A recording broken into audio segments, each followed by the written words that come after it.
Are you a fan of the Iron Sysadmin podcast? If you are, don't forget you can support the show via Patreon at patreon.com/ironsysadmin. Or you can buy merchandise at teespring.com/stores/ironsysadmin. And thank you.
Are you a fan of the Iron Sysadmin podcast?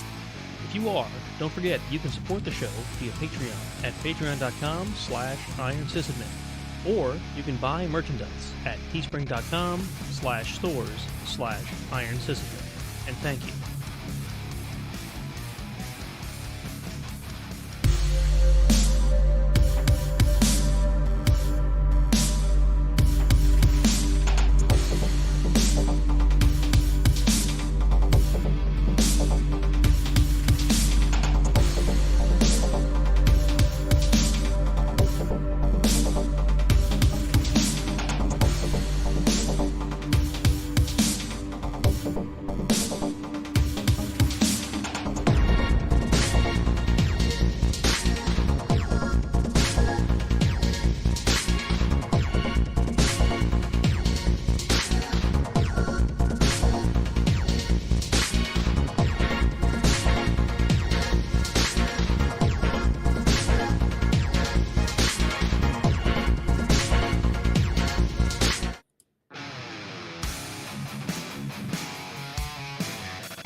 News, ops, and a little bit of paranoia. Welcome to the Iron Sysadmin Podcast. Welcome, everyone, to tonight's episode of the Iron Sysadmin Podcast. I'm your host, Nate, and I'm joined tonight by these two hairy folks.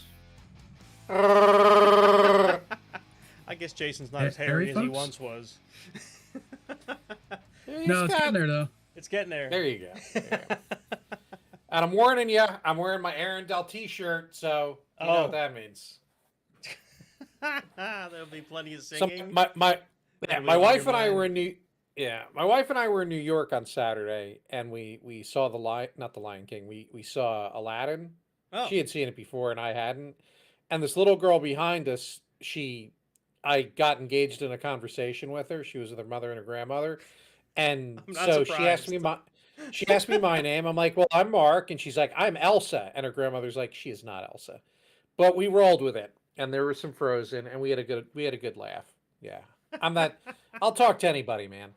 And for some reason, little kids are real comfortable talking to me. My wife is convinced that they think I might be Santa Claus, so they don't want to screw up. That's possible.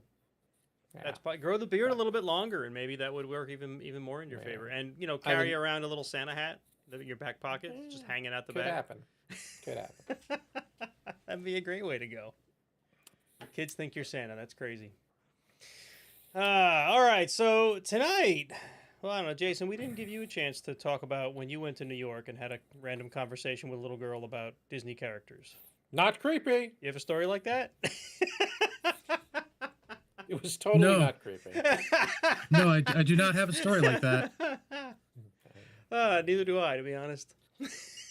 No, usually when I go to New York, it's random creepy guys just kind of either muttering to themselves or begging for things, or... Did they look like Santa Claus? Some of them do. Okay. Well, then we have a theme. So there was this guy walking down the street, and he was talking to himself. So I taught my wife the game I've played for years when I travel, and that game is Bluetooth or Crazy Person. Where I try and determine, does that person have a Bluetooth headset, or are they just a little insane? So we played that a few times. And as the Bluetooth earpieces have gotten smaller and smaller, now it's even harder to tell. It is. So Bluetooth or Crazy Person. Fun for the whole family. Bluetooth or Crazy Person. Sounds like a good game. Fun for all ages. Most ages. All right. So tonight, I think I mentioned on our last show that I was tinkering around with Kubernetes. And I'm going to say that it has not gone well. In fact, at the moment, I have 0 Kubernetes clusters. Oh no! Because I've blown it away twice, and the second time I haven't had the gumption to turn it back on again, so I can continue trying to learn how to use it. That's the problem with kids today. They have no gumption. You're right, and They apparently stopped producing gumption in 1947 or so. it's possible. And there's been a serious lack of gumption since then. Serious lack of gumption. And a coworker of ours I've been chatting with, he was trying to set up his own Matrix instance, and he was having a lot of trouble. So it just it's been on my brain the past couple days or past weeks or so. How do other IT folks learn new things? And I know everyone probably has their own approach, but I thought it might be worth, the three of us getting together and just talking about what our favorite ways of learning new things are. And I threw a couple examples or topics we could talk about on the agenda or on the notes here. I don't know if we'll touch on all of them or not, but they're just kind of the ways that I know of to learn things. Personally, I love to just jump right in. I'll find a thing that I'm interested in. I'll figure out how to get it installed, and I find that I learn by installing it and setting it up. I find that as things have gotten more complicated in the past decade or so, that doesn't work as well as it used to. It used to be you could get a good grasp on something by just jumping right in. Well, now Kubernetes is complicated enough that you really need to know what you're getting into before you get into it, right? So I'm starting to rethink that. So I don't know, Jason or Mark, you want to talk a bit about how you've learned new things? Mark, I know you're constantly learning new things for work. Jason, you've reinvented yourself 6 times in the past 5 years. So yeah, it just immerse myself in whatever it is. It evolves over time. I mean, really, sometimes it's kind of just digging in and installing it myself and just hammering away on it. Other times I find it easier to have somebody who knows what the hell they're doing sit there and kind of, guide me through it and mentor. So and I don't have I couldn't tell you which way I need prior to learning something. It just Right. kind of, feel it through. So I can tell you the worst way I learn new things. Okay, what's I'll that? start with that. The worst way I learn new things is when I try to do self-guided training modules around technological topics Yeah, because I get too friggin' distracted. And I don't feel like I have a stake in the game. And now I'm going to call out some of our Red Hat stuff. The Red Hat stuff, while good, sometimes is a little too friggin' happy about the amount of useless typing it has you do. Like in the exercises and stuff. A lot of it to me sometimes feels like filler. So to me, and I'm thinking, oh, my sweet child, Nate, things were not easy and then got hard. Like when I first did the computer stuff, it was the Apple II in the 70s. yeah, Where if you wanted to print, you almost had to write a friggin' print driver. yeah. There's always been a barrier of entry of technical ability if you want to do anything with a system that somebody hasn't already set up for you. Yeah. But to me, I need a goal. And by that I mean I want to set up a server that does X, Y, or Z, or I want to get Linux operating as my desktop environment and get rid of Windows, which was something I tried to do for years at Merck and always failed because screw you, Exchange. But things like I want to set up my Valheim server and I want to have Valheim running as a systemd service. And I want the server to auto patch and back up at night and things like that. Those are the things that when I have a goal like that, that's when I learn the best because I don't do good with fake goals. My original attempt to do OpenShift in my home lab was around I want to set up a Minecraft server running in OpenShift. And I never got there because I blew up etcd or however you say it inside OpenShift. Yeah. And that's not the etcd directory in Linux that just has settings and shit. etcd on OpenShift is the friggin' database that says this is what the cluster is. Yeah. And if I die, you're screwed. Well, etcd to OpenShift or to Kubernetes more specifically is like if you were to rm-rf on /etc on a Linux box. It's a very similar thing to what you said it's not. Yeah. Yeah.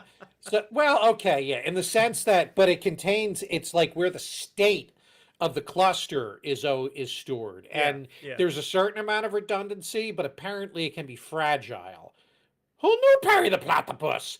And basically, if you blow it up, it's very hard to restore properly. You might as well just nuke the cluster from orbit and try again. And I never followed through on the nuke it from orbit and try again piece because I got distracted by something else.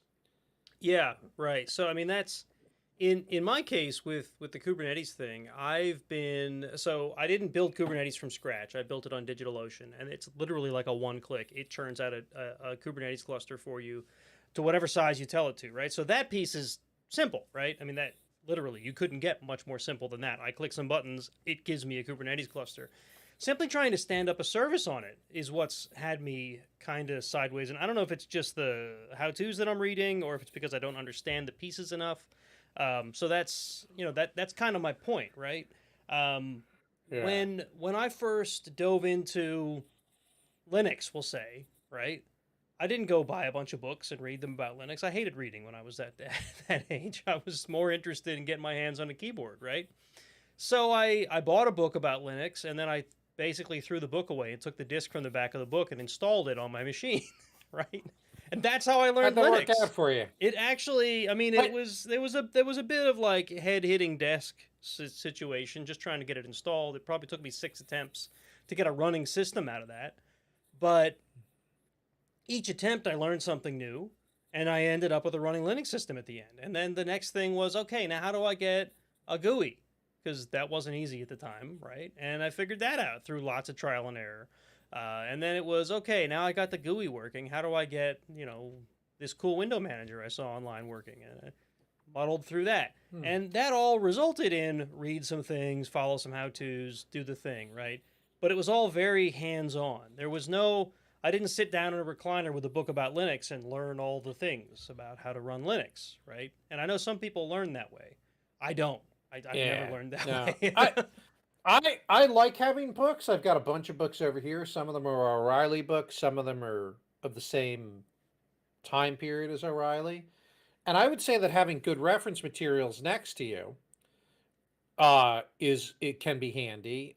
The equivalent of uh, Googling for everything nowadays back in '98 was like the Linux How-To project. How-tos were guides put together by members of the community. Yep.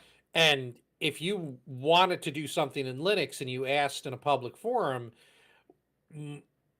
the helpful people would point to a specific how-to rather than just feed you a specific command because the how-tos often went into great depth. And then the unhelpful people would be, you noob, why didn't you go read the docs? Well, right. TFM. Yeah. And so, but the response was the same, but the helpful people actually pointed you to the Right. docs. Right. It's like, well, I Yeah. would read the docs if I knew what I had to look for. I'm that new. Please just help me instead of yelling at me. Yeah. But we Yeah. actually talked about that on a previous episode, probably 2 years ago at this point. Wizards and Oh, God, Peons, if yeah. you remember that. Wizards and Peons, That was a right? good A episode, role-playing I game, thought. also about nerds. Also about nerds. So I went to Twitter and I asked, just sort of in general, mostly to people And what did who, Elon say? like, actually follow us, but I asked folks how they learn, and I only got one response on Twitter, and that was from good old Captain Sog on Security. If you want to go look for him on Twitter, I'm sure he won't mind. He says he likes to dive in and drink from the fire hose. Now, when I first read it, I thought it said drive in and drink, but that didn't sound right. But he says dive in and drink from the fire hose and leverage the hyper-focusing ADHD ability to further accelerate learning. So, I don't know, folks who do struggle with ADHD, I'm not trying to say that you can learn in the same way that this is what he said, right? But I've heard that is actually a thing, that folks who have attention deficit can really hyper-focus on something, and that's sometimes can be a benefit to them, sometimes not. Turning Anyway, it into a skill. right. So he says he learned PowerShell, Go, and Rust in the last year-ish. In addition, a lot of penetration testing specific stuff. If you want it bad enough, you'll get it done. And I mean, that's sort of what I was alluding to, right? That's the way I've learned a number of things, except I don't Yeah. have ADHD. um, right. So personally, I feel like that's a great way to build a good sort of trial by fire skill set. But I guess I'm curious about your opinions on whether that gives you a well-rounded education or not. So I've talked a lot. I kind of want to let Jason talk. You got any points there, Jason? He's like, oh wait, No, what? well, What? I mean, it does it let you does it make you well rounded? I mean, it is that what you're after though? well, Do you so need to right. be? I was So thinking that. Do you need to be well rounded? so here's Yeah, the I thing. feel like Here's you're exactly. I feel like you're calling me fat. yeah, here's the gap I've always found, right? It'll be I feel like I'm pretty proficient in a thing. And then someone else comes Okay. along and they're like, "Oh, did you ever try this thing?" And to me it's like the what? I've never even heard of that, right? Because Yeah.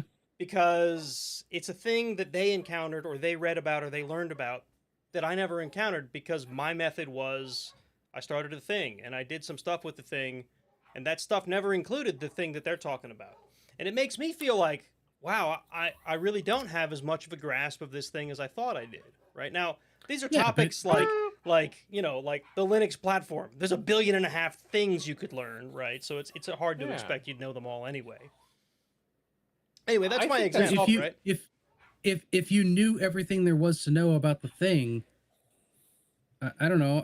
I mean, it seems like if there's nothing left to learn, then it gets kind of boring. Yeah. So I try to think of how to put this. I always wonder I- if I had started with training and certification, or if I had started with some course from from an institution of higher learning, right, about Linux or about whatever the topic is, would I have a more rounded approach to it? And then I could have built from there. Or did I really? I don't think so. No, No. I don't think you would. If I- you I if you think- took if you took like a super hardcore deep dive, year long course on something, maybe you would be super well rounded and kind of know everything there is to know about it. But in general, all of those certification courses, all of them are, it's what they think is most important for you to learn. I mean, look at the RHCE or the RH whatever the new ones are. I mean, if you just look at those, it's the information that is most important for that topic. RHCE is pretty rounded. It makes you, it's a, you are considered a certified engineer on a Red Hat system. You haven't even touched the surface of what's in Red Hat, though. Oh God, yeah. Like if I look at the actual technical content in when you take an RHCSA course versus the stuff you really run into, Yeah. it's night and day. And the RHCE, by the way, is broke AF right now because it's not even a advanced system admin. It pivoted to Ansible. It's an Ansible, So, of course. Yeah. as far as I'm concerned, the version 8 of the RHC, and I don't care if there's Red Hatters listening, is not nearly as. It does not, to me, anymore demonstrate that this person is a Linux guru. I Yeah, I truly mean- believe that we broke it. Mine was 4, I think, and it was That's when it. spectacular. It was a ton of fun. I had so much Yeah. fun. But you know what the whole goal of the RHCE was for me? Build a Linux system that does some basic things. And that was it. Yeah. I learned some troubleshooting and I learned some other stuff, but I walked out of that with, feeling big that I've got my RHCE and still dumb as a rock. There's so much you don't know in it. There's so much that it can't Yeah. cover. They like C groups. Oh and yeah, right. If anything beyond real fundamentals and to- networking and file systems to and stuff. try to My- try to cover it all in a week, which is what those courses are, Yeah. and then certify on it, right? Cover it well enough that you can test on it. That is tough, right? Yeah. So to answer your question about certification, no, I don't think you'd be more well-rounded. I think the certification is great if you're trying to break into something And at Red Hat, I'll take our certification courses and not even bother to test. Well, not anymore. If I want to dive into a tech that I need to learn for a customer. But what you described, where you learn something and then you're bumping into other people who point out other stuff, to me, that is the community nature of technology. It's like I learned the knee of my Uncle Terry, who's one of the smartest guys I've ever met. Like he's the guy who really helped when I first picked up the Apple II. And I always have had more alpha geeks and mentors throughout my tech journey that have shown me the way, even and as good as I got at points, because at points I was mostly the alpha nerd, there was still always someone who knew something I didn't know. And to me, that's a very and that works with many things. I'm sure you see that in the Jeeping community. I absolutely see it in the scouting community all the time. We're always swapping tips and giving advice and saying, hey, this is the way we overcame this particular challenge, or this is a technique that I picked up from some dude who like knows how to build a nuclear reactor out of tree bark. Stuff like that. So that to me, that's not a failure on you, Nate. That's the mentoring and absorbing knowledge from other folk in whatever community you happen to be in. That shows that you're open and you're curious. Indeed. So I also asked in our Discord community, and the mentor chimed in. He said, the way I learn new No technology is by setting it up in my home lab, messing around with it, messing it up, and building it up so many times until I fully get it. And that's kind of the approach I was just describing. Let's see. We also got one from Name Pending 197, also from Discord, and he said, "This is the way. I do the same. I build it, I document it, I break it, repeat. I also find that learning and then presenting new technology to the rest of the team is an excellent way to retain knowledge. Explaining and demonstrating something to others is one of the best ways to understand yourself or understand it yourself, especially if you know you'll be questioned about it." And that's actually a really good point that I did not include in my outline, right? Sometimes, even if you don't fully grasp every little aspect of a topic, trying to teach it to someone else is a great way to learn it better yourself. Absolutely. Because it makes you rethink some of it. In fact, Jason, you probably remember this from I'm re-listening to my audiobooks of the Dresden Files.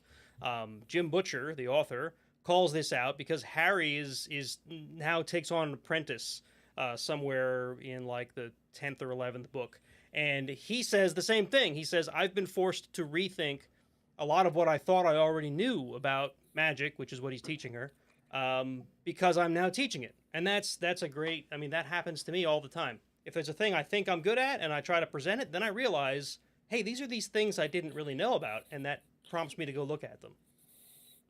Yeah, I think a lot of it has to do with why you're learning something too. If you're learning something because you want to learn this new thing and use it in your career or whatever, you're gonna approach it differently than, God damn it, this thing over here broke and I need to fix it. And to do that, I need to know how widgets work. Crap. Google, how do widgets work? Okay, I have just enough knowledge. I've propped it back up. That stick looks a little wiggly, but hopefully it'll hold it there and we're good. And you walk away. Right? Like, there's difference. There's big differences. In 6 months, the stick breaks, and then you got to figure out the right way to fix it. And then you bang your head against the wall, going, "Wait a minute! I know there was a page on the internet somewhere. How did I do this last time? Yeah. I found it so easy last time. Why can't I find it now?" But you know what happens sometimes, Jason? Sometimes you think you're fixing a widget and you fall in love with something new. Sometimes. That's sometimes what happens, right? Sometimes. You stumble into something, you're like, wow, this is really cool. And then suddenly you're like Gandalf in the scene in Fellowship where he rides a long distance and he's in that library surrounded by the scrolls and the books and with the pipe and the drink trying to do the research on the that Rift. happens all the time. Some people call that ADHD. Yeah, that's me when I'm troubleshooting IDM. I'm Gandalf in the tower. Surrounded by identity. Yeah. Depends on what exactly I'm doing with identity. Some of it's interesting. Some of it I just want to like smash. smash until it's all gone and make it go away. Yeah, right. Yeah, no, I find myself all the time kind of going off on tangents on tech. I need to accomplish a thing, and as I'm doing it, I'll trip over like this other small piece of it, and I'm like, ooh, that's neat. Let's learn about that. And off we go. What were we doing? We were setting something up for some daemon on a Linux box, and went down a system D rabbit hole. Learning all about Such a rabbit hole. It's That a can happen. warren. All It's not a rabbit hole. yeah. It's a whole And friggin' most of it, warren. yeah, most of it was and I haven't really looked very deep into System D, so I wasn't familiar with exactly what the capabilities were. And most of this was more teaching, and kind of figuring out how. Simply put, when you stop a process in System D, you can choose what it does to the different processes involved in it. Does it only kill the parent? Does it kill the parent and the children? Does it only kill the Right. children? Does it do nothing? Which is a weird one. So violent. So violent. Yeah. It does and, nothing. So and actually, you've turned System D into a pacifist.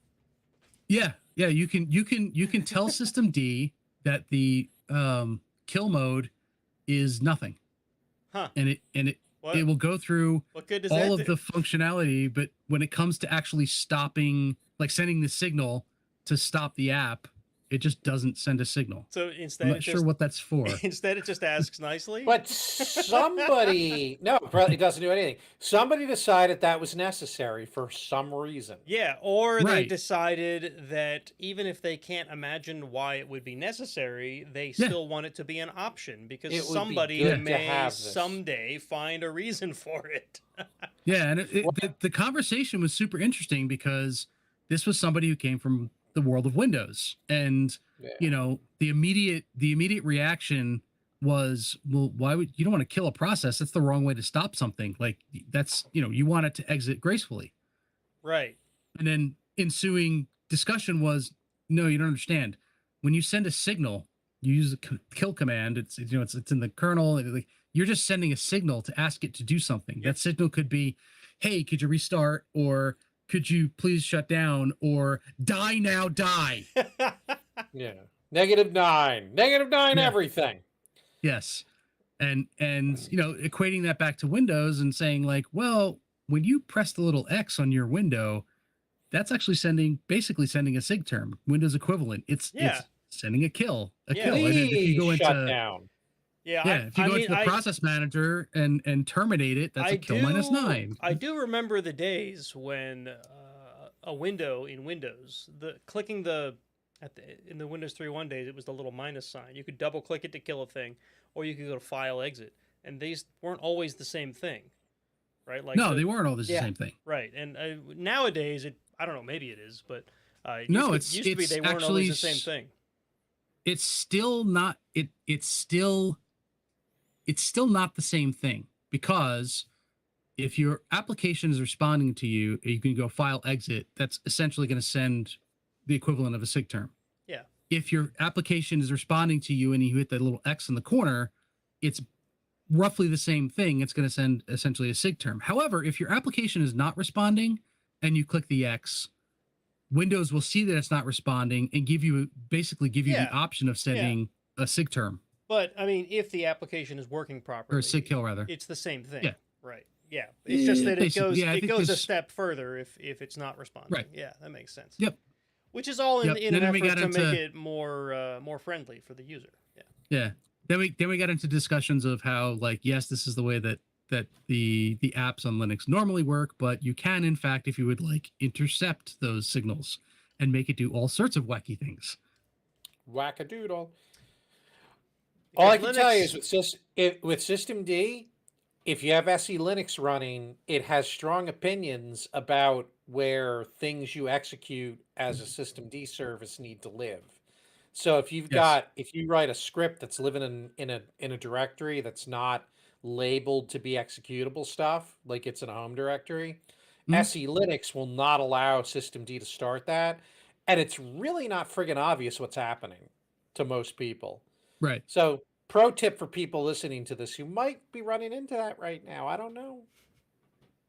And my other comment on that is, why are you trying to run a system service that's running out of your home directory? Well, Don't do that. Valheim. When I Yeah, set right. Valheim up as when I set Valheim up as a system D service so that it could be automatically restarted every Yeah. night, I had the Steam creates the Valheim directory in your home directory. Yeah. So what I ended up doing is I ended up relabeling just the subdirectory that was in, and then SE Linux was fine with it. Well, so The other option would have been to put something in the user bin directory, but I just relabeled the Right. directory. the And it's The- doing a good thing because it's trying to prevent crazy exploits. Oh yeah. yeah, the capture the flag thing that I do for the Derby. Well, when we did it for DEF CON 610 this past year, Mark wanted to build one, and he took a bunch of my scripts that were all like old sysv and init scripts, and he converted them to systemd. And then I took what he wrote and imported it back into my own, right? And we both ran into that exact same problem where Yeah. these scripts are running all over the goddamn place, because when I wrote them, they were just like, oh, I'm going to put them in /derby because they're all Python scripts. They're all part of the same project. Well, now we're trying to run them with systemd, and systemd's like, what is that? You can't Yeah, run like from from- there. Like from Black Panther. What are those? But Was I it- had run yeah, but into I it's- had run into it before, so Yeah. we were able But to it- fix it pretty But quickly. it wasn't System D that was the problem. It was SE Linux silently killing it, or silently wa- preventing it from working. It gives you an error message, but the error message is a little bit of a head scratcher if you don't Yeah. know. yeah. Yeah. And And SE SE Linux will Linux, allow you to. It'll allow you to do anything. It just wants you to. It wants you to be like very explicit. Yeah. I would like to yes, run this is thing in this allowed, yeah. non-standard location. Thank Yeah. you. Yeah. and you can tell you can label the directory so that you can, but it's trying. And I like SE Linux. I think it does a great do I. job. I always have it enabled, and I think it protects you from so many potentially bad things. I would never willingly disable it. And I used to have that conversation with customers all the time. Stop disabling SE Linux. You're making Dan Walsh cry. But some of them didn't wanna hear It took a little while before SE Linux was not it was a royal Oh, pain to keep absolutely. enabled. Rel It's 4 and still- 5, SE Linux was an absolute pain. Rel 6, Yes. it came around. Rel 7 and 8, it's much, much, much better. Yes. agreed. Yeah. Boy, we went down a rabbit warren. We really did. We really did. But these are all Did. things we at one point had to learn by doing. That's right. Yep. What I and will say- like Nate, I'll be learning Kubernetes. Well, I'm doing Kubernetes for work, but I want to learn more about building it. So in December of 2023, when my Raspberry Pi modules finally get here, I'll be able to build it. So that's actually another Need that quicker. that's another valid path for discussion here, right? So you're going to approach Kubernetes by trying to build it. I'm approaching Kubernetes from the opposite end. I want to try to learn how to work with it first. Do you already know that, or are you just Yeah, you'd rather I already. learn- I work with it for work. Okay. I'm still learning. I mean, there's like an endless amount of stuff to learn. But, yeah, I'd imagine. running it, namespaces and running pods and daemon sets and like the basics. I'm fully versed in now. Okay. I still have to look things up to, it's not. I can't just sit there and go kubectl blah blah blah blah blah blah blah. Okay, we're up and running. Right. For You still for look up some how to get things, it done, some all of that it's pretty stuff. simple. Yeah. Yeah, but Yeah. For um, I guess I'm just a step behind you is really what it comes down to. I don't have a Kubernetes instance that I'm forced to work with that I have to learn on. So what I want to do is I want to learn how to run the services I'm already running in containers in Kubernetes on DigitalOcean. And I figured the easiest way to start with that is to not have to learn Kubernetes itself, running it, and try to get it up and running using the DigitalOcean Kubernetes stuff. So Nate, based on your stories around this, it sounds like DigitalOcean just does not have a very well set up Kubernetes experience. Well, I don't know that that's it, because You're very gracious. The Kubernetes cluster itself is doing exactly, as far as I know, it's doing exactly what it's supposed to do. Yeah, but you're not able to set up an ingress route, and Well, that's kind of fundamental. I don't want to speak poorly of it because I don't know why I can't No, get don't that speak ingress poorly route set of it. up. You're I not think you're not a dumbass. there- if you're struggling with it, there's a problem with their documentation or their implementation. It could easily be the documentation, is what I'm getting at, right? So basically, I found a how-to from DigitalOcean about Or you've how turned to. into a dumbass. That, Maybe that's it. Maybe that's it. I've but I somehow. doubt that part. I haven't had COVID though, so I can't. I can't blame COVID like you It's do. not long COVID wrecking your memory. Yeah, right. Yeah, I had OG COVID in Yeah. March of 2020. Ugh. So anyway, the point is, like, I'm following their how-to. I follow it as far as I know, step by step, and then I get to a point where the ingress controller is supposed to take my request and hand it off to my containers, and it doesn't. I get a not found error, and I don't know why. Right? Cool. It's like an Nginx And error that's- that says I can't Yeah, find the and thing.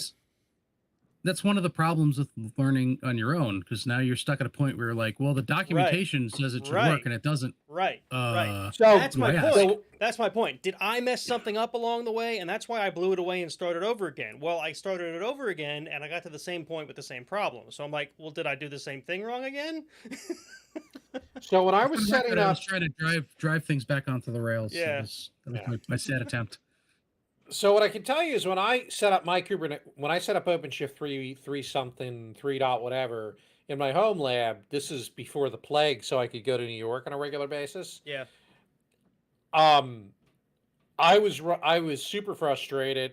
I was having a really hard time with it. I ran into an SA, Freddie Montero, or he's a consultant, I forget which. Really wicked smart. He's a Red Hatter. And he like graciously spent like an hour or two with me going over the playbooks and the settings and all that stuff.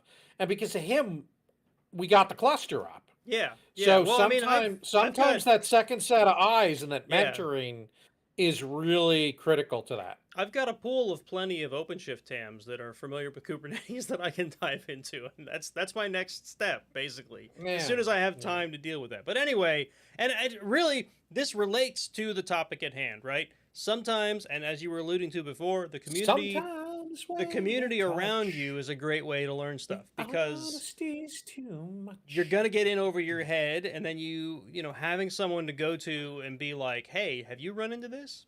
Like when I was learning Linux, I worked in tech support at a little ISP. Well, not so little anymore, I guess. Oh, they're still little on the grand scheme of things. They're not as big There as were- Comcast. They're No, little. there were other techs who were also learning Linux at the same time. Some of them were more advanced than me. Some of them were not. Right. And I'd go to work in the evening because I was still working part time at the time. I'd go to work and I'd be like, "Hey, Matt, do you know how to do this?" He'd be like, "Oh yeah, you just do this, this, and that." And that's exactly the point, right? Like I felt like I was doing okay, and he'd be like, "Oh, you do this," and I'd be like, "What? I didn't know that existed." Yeah. So anyway, I guess you should remain humble. Is part of the point there. I try to remain humble, but it's very difficult.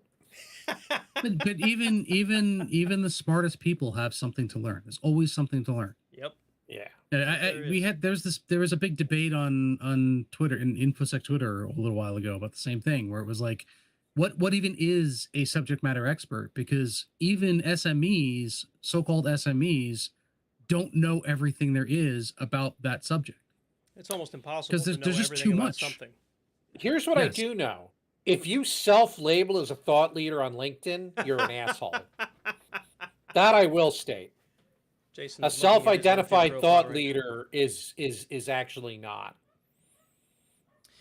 All right, so a couple other approaches. So we talked about home labs, essentially, dive in and deal with stuff.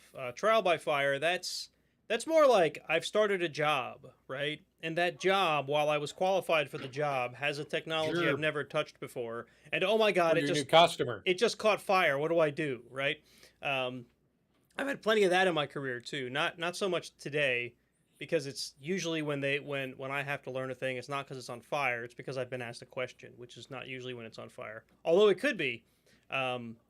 Anyway, trial by fire is another good way to learn. Training and certification we kind of touched on. This really depends on you as a learner, how you want to do training and certification. Some people are awesomely diligent with self-paced learning, like Mark said that he wasn't. Some people can't.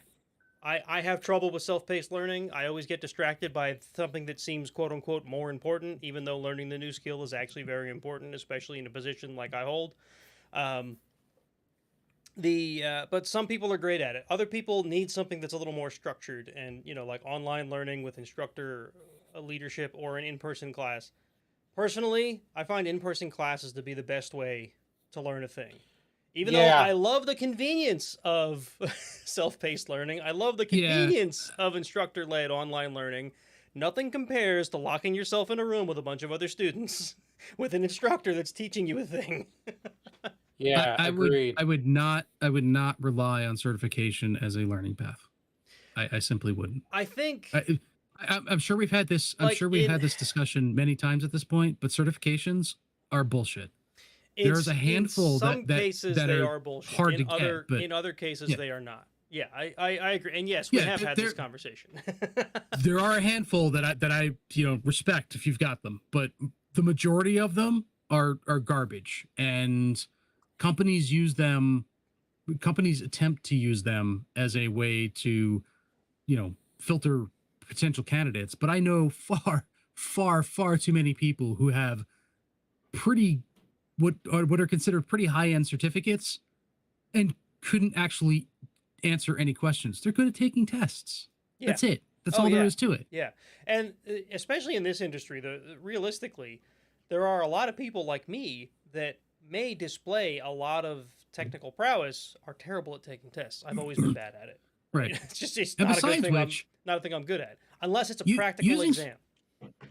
using certifications as a way to learn something is like they're Yeah, well, expensive, man. So They're I said really expensive. specifically, I said Well. training and certification, right? So usually a certification will come with training, right?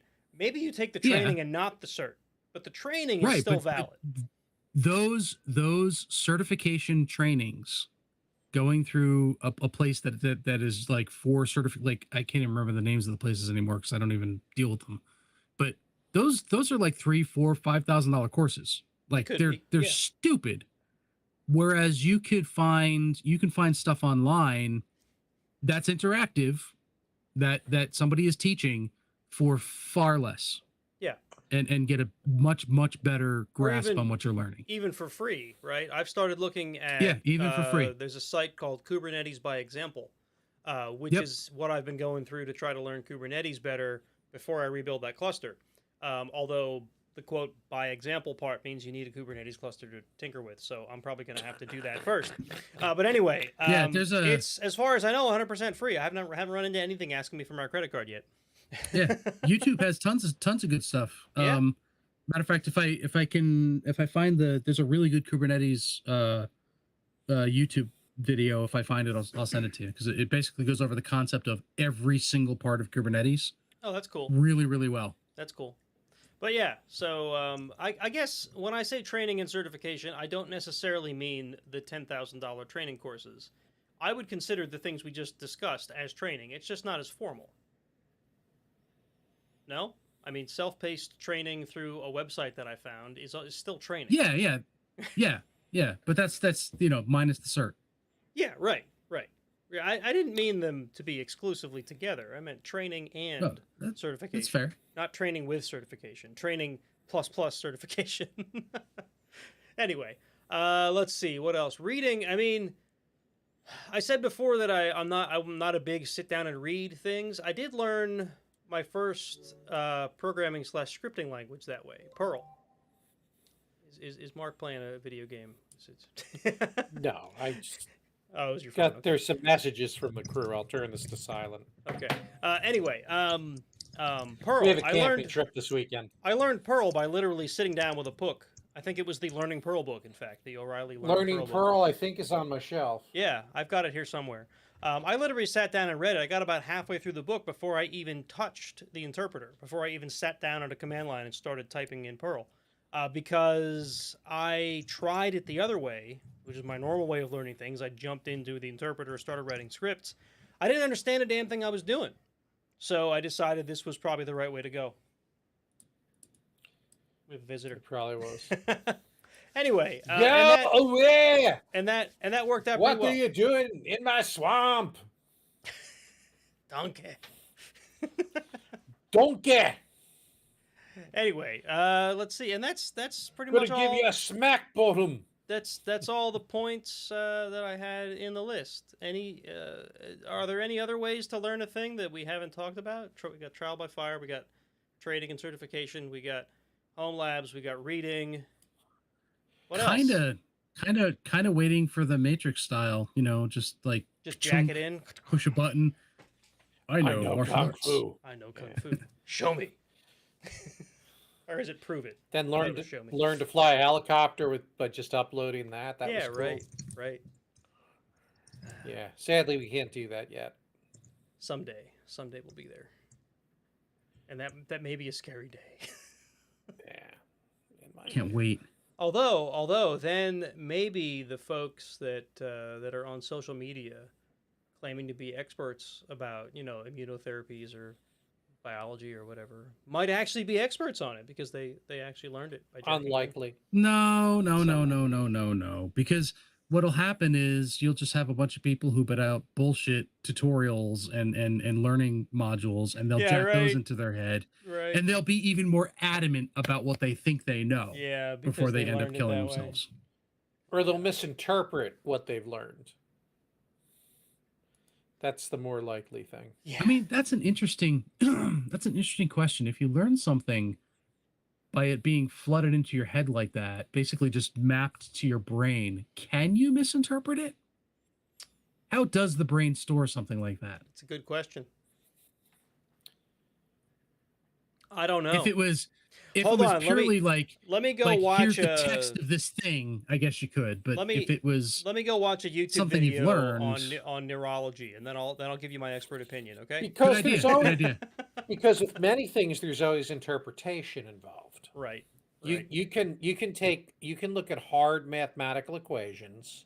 You can look at text, whether it's scientific text, literary text, biblical text, whatever, and you're always going to be able to put an interpretation on it. Sure, that's assuming that when the material is uploaded to you, it's uploaded in a raw text form, which means that your brain would have to somehow Yeah, learn right, what right. is So- incoming. So The way I imagine- think of it is that what you're getting is the already learned response. Yeah. So Yeah. take, Right. take Kung Fu for example. He didn't have to interpret that. He knew it. Like there's no Yeah, interpretation. Or learning He how to just fly did a it. helicopter, right? There's a lot of nuance to Yes. that. There's a lot of experience to that. Did you learn all the experiences of some guy who was a pro Yeah, helicopter that's- pilot and that's been piped into your That's the brain? way Or did you learn Yeah. the functionality of how a helicopter works and now you got to figure it out? here's the manual for the helicopter. Good luck. Yeah, right. Right. Or You get did they piped in. literally did they upload Chuck Yeager into your brain? Right. Something Right. like that. I'm That's a thinking. great I'm question. thinking experiences. Experience is the way. If I had my choice, I want the experiences. Yeah, I'd rather Thanks. learn by experience. And that wraps perfectly into what we're talking about here. I learn better by experience. Boom. I suspect Boom. so many people would upload, like, name whatever particular porn star you want if they could upload their experiences, but that's just me. I don't know that I would want the Rule 34. experiences of any porn star. I said most people. I I didn't say think- all people. I think, as glorious as they might look on screen, they go through a lot of terrible things. Well, okay. Anyway, we've already gone way off the rabbit trail. there. Edgelord. Yeah, it's fine. All now right. you got me Now you got me thinking about how learning the stuff of the Matrix actually works. Yeah, right. Now we're gonna have to figure that out, and before you know it, we're all gonna be neuroscientists. I don't think the folks who wrote the Matrix put that much thought. into Probably it. not. Probably not. And I Anyway. think most of the stuff uploaded is like, well, anyway, yeah. So- I'll shut up now. So, folks, Push the button, Frank. I am curious. How do you learn? I reached out to Twitter. I reached out to our Discord folks. If you're listening to the show Discord. and we didn't cover however you learn best, please reach out and let us know. I'm curious. How are other people I, in the industry learning? I sleep with a book every night and learn by osmosis. Yeah, That's not how that works. I hope you mean it's under your pillow, because there's a lot of other inferences there that we. I don't mean, want. My God, paper cuts. Still not. how Anyway, it we're gonna- works. We're going to go on into a break. Folks, this is going to be the first half of the show. If you want to tune in to hear us chat randomly, more than we did in the first half of the show, Blah, blah, blah, blah, check blah, out blah, blah, blah. check out part B of the show, and we'll catch you there. If you want to support the show, you can check us out on Patreon or Teespring. There's links for that in the description of the show notes. We're going to take a break. If anybody's watching live, which I don't think they are, but if they are, we'll be back in a few. I'm probably going to get another drink, maybe. Maybe I shouldn't. I don't know. We'll see. There's some people in. I'm just rambling until I can find the. There's break a page. viewer list. Not all, and I don't think all these are Russian spam bots. That's probably Jason. It's me and Jason. If there's Frank the button, there's push. 6 viewers. Push the button, Frank.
Are you a fan of the Iron Sysadmin podcast?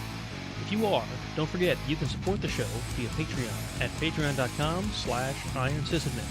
Or you can buy merchandise at teespring.com/stores/ironsysadmin. And thank you.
Are you a fan of the Iron Sysadmin podcast? If you are, don't forget you can support the show via Patreon at patreon.com/IronSysadmin. Or you can buy merchandise at teespring.com/stores/IronSysadmin. And thank you.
Are you a fan of the Iron Sysadmin podcast?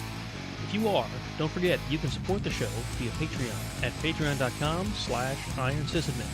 Or you can buy merchandise at teespring.com/stores/IronSysadmin. And thank you.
But there's 2 of you in that video. But stop it!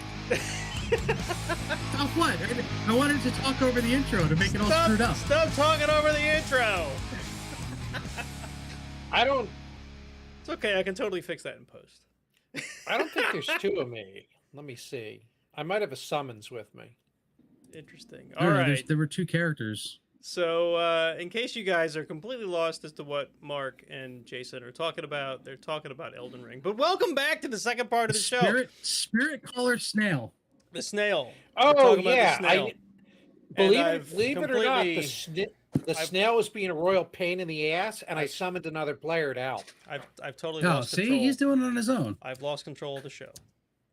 That's it. Shows. Hey, we're trying to have talk no- about things here, Nate. control. Stop interrupting. I have zero control of the show. All right, folks, welcome back to part 2 of episode 120. In part 1, part A, we talked about how we learn things and as IT people and whatever. So if you want to go check that out, go back and check out part A of episode 120.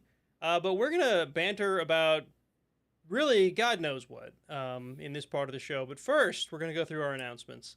And the only one I do have for tonight is our usual Patreon shout out. So we want to give a good thanks to Zed Thor, Name Pending 197, Jeremy, Aranami, Andrew, Tetro, Bruce, Robert, Matt, David, Solemn, Trooper-ish, Linux, Sys 666. I wish that was easier to say. Mark with a K, The Mentor, Mark with a C, Julius, Andy, Jay, Charles, and our good old friend 22532. So thank you. Thank you to all of you for being patrons. It's awesome. Got Mark his mic.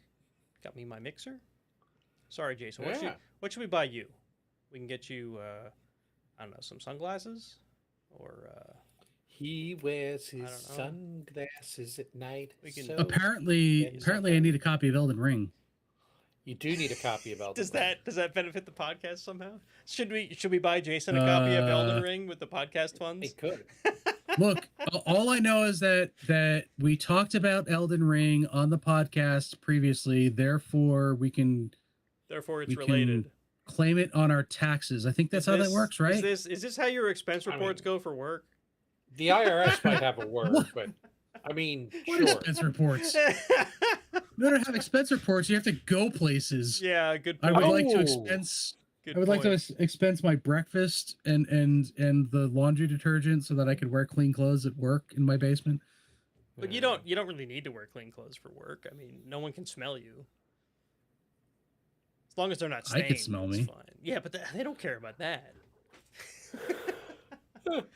All right, we don't have any new reviews. Look, I'm already not wearing pants, so Oh, good. Oh, damn! I didn't need to know that.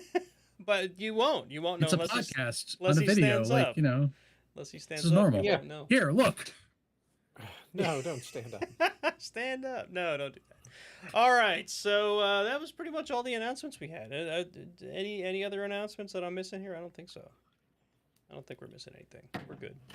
We can go on into the So reviews. we are But go ahead. we, What? we are actively talking about B-sides. Oh, good. Trying to figure out what exactly we want to do this year.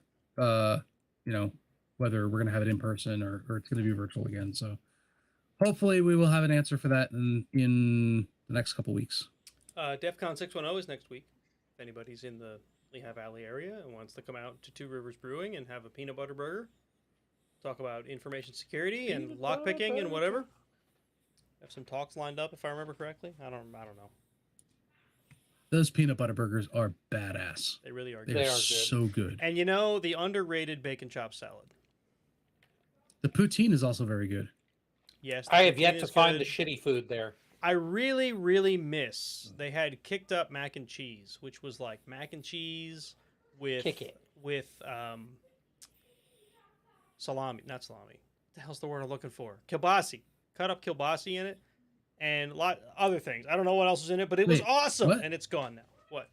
I never saw that. Mac- I would have kicked totally up- tried that. Kicked up mac and cheese. It was great, and they replaced it with some new Wow. thing that's got like cauliflower in it. I'm like, I don't want that crap. Give me my Are kicked you up ever? mac and cheese. Are you back. ever going there bro. again, Jason? Yeah, I'm just masking and staying home and etc. I have responsibilities to people that are compromised, immunocompromised, so okay. I tend to stay away. I understand. No Well, further. You didn't. That's fine. we'll and to be honest, I don't blame you, right? Because the attendance was really low for quite a while, right? When we went back to in-person meetups, and it has now kicked up. We're getting quite a few attendees now. So if you're worried about exposure, then yeah, you might want to stay away until whatever comfort level is back that you need. Yeah, set me up a plastic box in the corner. Okay, Just an we can enclosed put you in a plastic box. box I'll in sit the in the corner if plastic you want. box and we can chat. We're good. Put you in I'm a box happy. in the corner if that's what you need. But I yeah, seriously, food slot. I miss Like- Ollie's. I miss going out. I like just I'm really glad that the attendance is back, but I got to be honest, right? The pandemic has me shy of crowds. Like I've never been a Yes. big crowd person, but now it's worse. It's absolutely worse, and it's going to take me time to get back to normal. But the meetup is one of the few places I still feel comfortable. So mainly because I know these are generally smart people who probably aren't going to bring COVID to me. They may, who knows? But anyway, the ones I know are generally smart. There's a couple that Yeah. are not, but Yeah, right. It's possible. It is a public meetup, and it's in a public space. All right, so moving along to reviews. Nothing new this week. We need more reviews. Someone go review, even if you make like a bunch of bot accounts to make reviews with. Just give us reviews so we have something to read. Don't do that. No, I mean, as long as they're positive, go ahead. I'll read bot reviews on the show. That's fine, as long as they kind of sound human.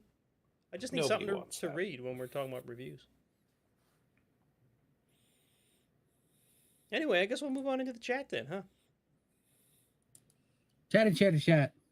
So Jason and I have a long tradition of complaining about our ISP because we're both on the same ISP. We both worked for that ISP at one point. I've always had better luck with them than Jason. It's just, I guess, the area that we're in or whatever segments we're on. Well, that's reversed now. Mine kind of sucks for the past several months, and I'm having trouble getting them to fix it. So Which is interesting because I'm near you and I haven't had a problem. Yeah, at all. apparently. So I still have a friend. I'm sure you do too, but I still have a friend who works in engineering there, and he's been I checking don't have on any my. friends. You don't have any friends. He's been checking No. on my modem for me, and he said that he really thinks there is a problem that is beyond my cable drop. Like it's somewhere within the segment that I'm in, which is different, I think, than yours. He described it as only being a couple block radius from my house. So Are you saying the cable company is not taking care of their lines? Because No. I could never believe that of the No. cable provider that So, provides the cable the for our ISP. the drop here to my house used to have a tree branch hanging on it, like a live tree. The tree branch was leaning on the line. And last summer I cut it off, not the line, but the tree branch. I may have nicked the line with a chainsaw when I did so, but it worked afterwards, so everything was fine. But and water got through the sheath. well, so that was the thing, right? I'm like, do I call the cable company now? If I do, they're probably going to charge me to come out and run a new line. So since it's working, I'm just going to let it go. So I did. And it worked fine for, the better part of a year, right? Well, now here we are and it's not working right. So I call up the cable company and I'm like, hey, I think there's damage to the line. There used to be a tree branch on it. I think the tree branch damaged the line. I left out the chainsaw part. Shh.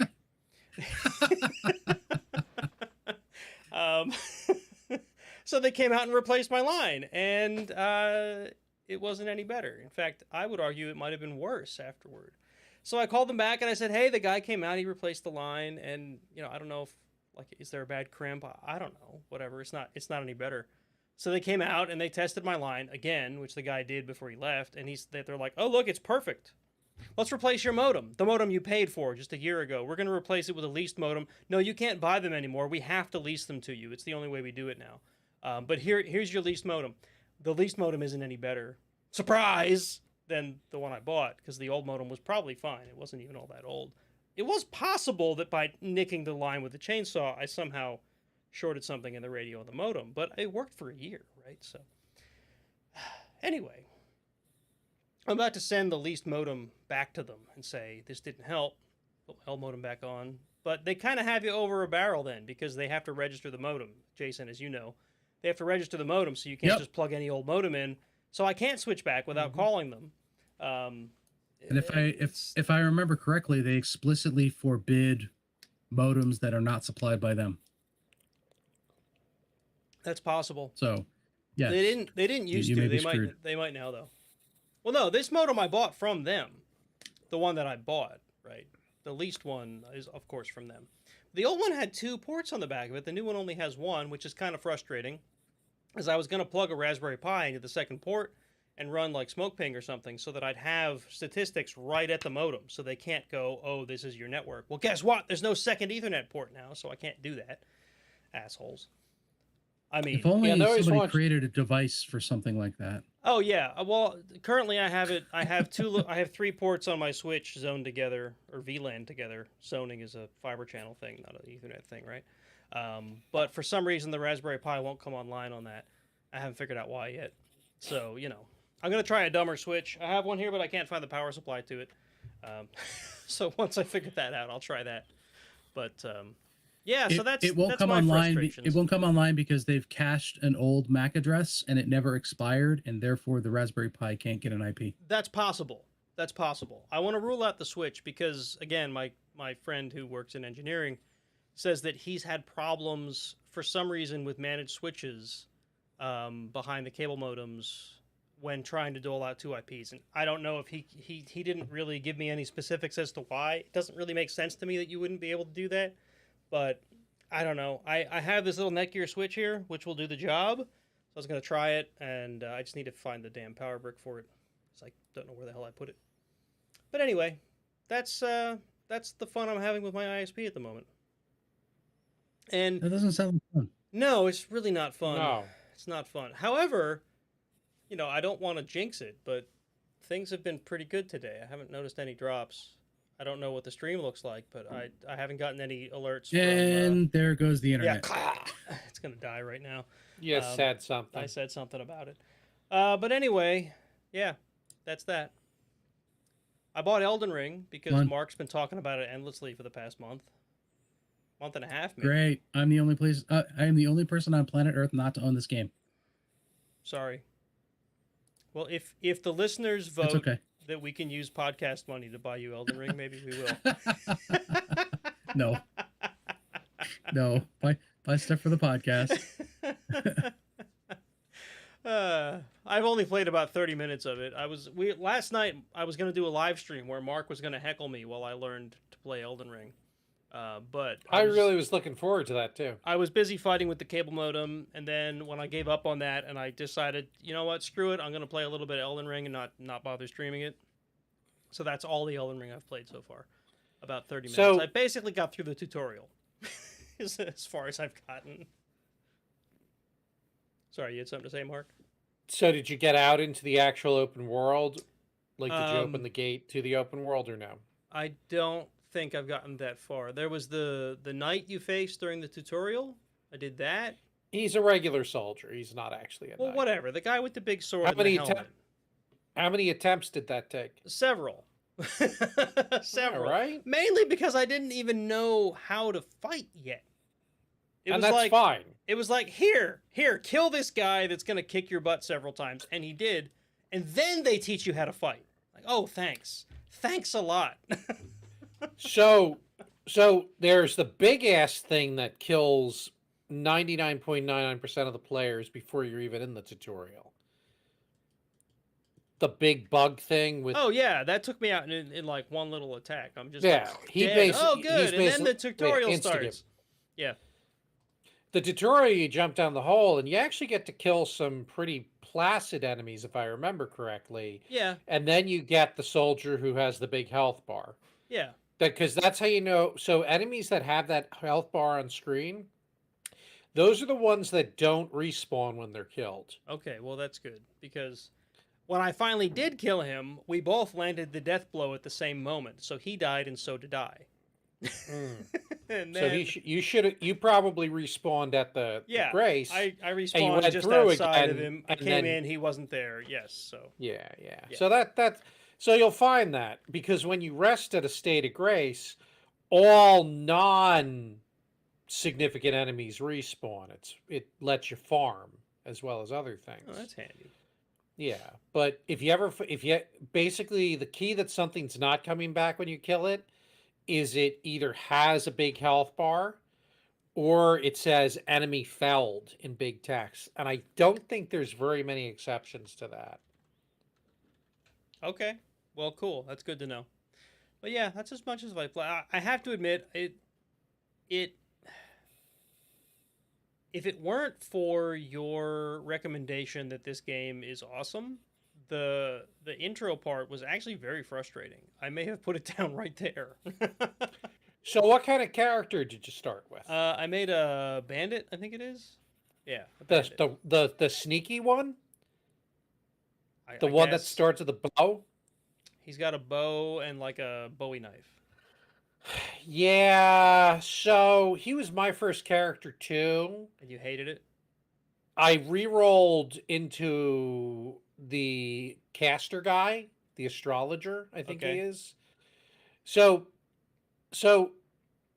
here's the thing. Any character can become anything in the game. In fact, my next playthrough, I'm going to start as a wretch at level 1 because The ones that start naked?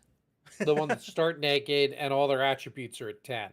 You'll notice you didn't start at level 1 with your current character. He's actually got attributes. Yeah, I'm like level 5 or something. And I don't know if I Right, gained so- a level during the intro or not, but you're right. I was like You- level you don't- 5 you when I don't- logged out. You did not. You don't have the ability to gain levels yet. Okay. 'Cause you then gotta- yeah, you you're gotta- right. But I found him a little bit frustrating, Okay. the rogue, but I was also newish. Doing a So am caster, I. yeah, doing a caster is easier. Doing something that's a little more melee oriented will make you a better player probably. And I Okay. probably didn't give the rogue enough time.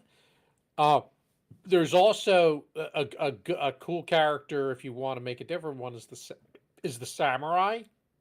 Yeah, that, But, like, that the was ver- gonna be the my ver- second try. The very first character you can pick, I think, is like a hero or something like that. Yeah. I forget what he was called. Yeah. He, I think he was he's called like Hero, yeah. yeah, he's like the go-to noob melee sword and board guy. But caster is an easier experience in a lot of ways. Although when things get right in your face, whacking them with a staff is not generally a good plan. So you normally want to have another weapon you can switch to. Yeah, And you're still gonna die a lot. I mean, and that's the For- thing. You're for gonna die a whatever- lot in the game. For whatever reason, I always gravitate toward the sneaky rogue archetype. Like in And that's fine. every RPG I've ever played, right? Unless they don't have that kind of a character. So I don't know. I'll give it a try, and if I really have to start over again, maybe I will. Maybe I'll live stream the don't. You don't. restart. I don't know, but I Yeah, would I still, I would still love to but I'm going camp with the scouts and stuff this weekend, so I don't know when. Like I'd be back on Sunday, yeah, Um, I have no idea when I'm gonna have time to sit down and play again. but I would definitely get a chuckle out of watching. Just because as the warmer weather is coming, the more things I have to do that are away from this computer, which is probably not a bad thing. I've spent way too much time at it with Valheim. Hmm. I picked up Valheim in the beginning of February, and I have 300 hours already in it. That seems excessive. Yeah, whatever. What I will say is, as hard as Elden Ring can get, when you die, you drop your runes where you died. Yeah, It's fair, unless you're really screw up, it's fairly easy to get them back so that you don't. I mean, I've lost a lot of runes anyway because I'm sometimes an idiot, but you don't necessarily you never lose equipment. The only Yeah, thing you'll ever so- lose is runes, and runes are used to buy gear, upgrade gear, okay. as well as to level your character. Yeah, I mean, I'm new enough at the game that I didn't even know if I had any runes yet. Like, As was I you really collect even them- losing anything? The amount of runes you have will be in the lower right hand corner. Okay. But like I said, you're not going to be able to spend them. And I don't want to get, but as you play naturally and do things like unlock sites of grace and rest Well, at sites of so grace, that'll be. part of why I died so many times with that soldier guy is I died a lot to him because too, by the way. the thing they tell you right before you go in there is when you die, you have to collect your runes. If you die a second time, you'll lose them. So I was putting priority on trying to get back to where I died every time I went back in there, and I'm like, Yeah. I don't even know what runes are or if I had any yet, right? But I Runes still are feel easy like to I should do this because it told me so. Yeah. And I kept Yeah. dying trying to get back to the runes. And finally, I gave up on that strategy and just said, you know what? It's the beginning of the game. If I lose these runes, big freaking deal. And I just went in and fought the Exactly. guy, and that's You how can I al- won. You can always farm more, so Yeah. that's not a big deal. Yeah, And the thing about this type of game, the Souls like, is a lot of it is about what the first time you meet a new enemy type, you're trying to figure out their move sets Yeah. and how to defeat them. So you'll die a lot, but you eventually every death is like a learning opportunity. Yeah, And well- you will be able, you eventually are able to beat everything in the game. like most. I'm not the most patient person, but I've just really enjoyed my time in it. Most games I've played recently have a decent death penalty, right? So it's frustrating to die. Valheim's not quite like that. You do have the skill drain if you die, but otherwise it's not really terrible. But you're right. Elden Ring felt like it was very kind at death, which makes me think it's going to You're gonna happen die a a lot. And there will be times you can't get your runes back. And like I was a total idiot last night, and I lost a good chunk of runes because of some stupidity on my own part. I'm like, I can't believe I did that. Yeah. But no, it happens. You need like a bank to put your runes in, is what you're saying. Maybe you get that later. I don't know. No, you don't ever have a bank to put your runes in. That's a Spend shame. them on level up, spend them on upgrades and stuff. But you don't ever get to just store your runes in a pile or a bag or something. It's a shame. All right, and the other thing I'm working on is I feel like I haven't talked about 3D printing lately, or hex lamps. Did you see the hex lamp, Mark? Thank God. Isn't it Oh, awesome? The shit, hex lamp there it is great. Anyway, I'm printing, and I don't know if you can see this that well for folks that may be watching the video, but see this like funny shape thing? It's a modular shelf, right? On the back, You printed a black cube. there's these little pegs on the back, right? And they fit on. Yeah. They're unfortunately all attached to the wall, but there's like these modular bases that you attach to the wall, and then they all clip together. And then there's like a bunch of different types of shelf modules that you can snap into them. And I put a link to it in the notes. It's actually really neat. It does look kind of neat. So that's what I'm I don't doing. know, man. This guy is not dedicated to the podcast enough to rip these things off his wall and show us. I mean, I Very do- disappointed. do have the drill right here. I could do that, but I'm probably not going to. Interesting. No dedication. So, but yeah, they're pretty neat. It takes a while to print one of the modules for the wall, and then it takes a while to print each of the shelf modules. They look like they're sizable. Like I'd wonder if Oh, yeah. if my printer actually has a big enough. Well, the Ender 5 has, what is it, 200 by 200 print base? Yeah, in theory, big. mine does too. And I can fit the wall module and 2 of the connectors on the print bed. So I can, and that's what I've been printing, because I print that and 2 connectors each time, and then I snap the next one Really? in, and then the next one, and the next one, and that's all I've been doing so far. The actual shelf modules, I could only, you can only fit one of those at a time on the print bed. So you're going to print one, put it up, print the next, put it up, right? But the cool thing is, once they're on there, they can still snap off. So if you put them up and want to rearrange them for some reason, you can, which I think is kind of cool. I don't know if that's really a realistic thing I'm ever going to do, but it's neat. I think they were neat, so I decided to start printing them. And I've already spent a spool and a half of filament on just the wall mounts. So there's a lot of filament that goes into it, but I think it'll No be doubt. neat. It'll be neat when they're done. That's interesting. Yeah, so that's what I'm doing. Mark, what are you up to? All right, so we already pimped Elden Ring a bit. I won't did. spend too much time on that. I'm pretty far through the game right now. I'm gonna say that I'm maybe 70 to 80% through. Got about 100 hours in it. Don't regret a single minute. Really good.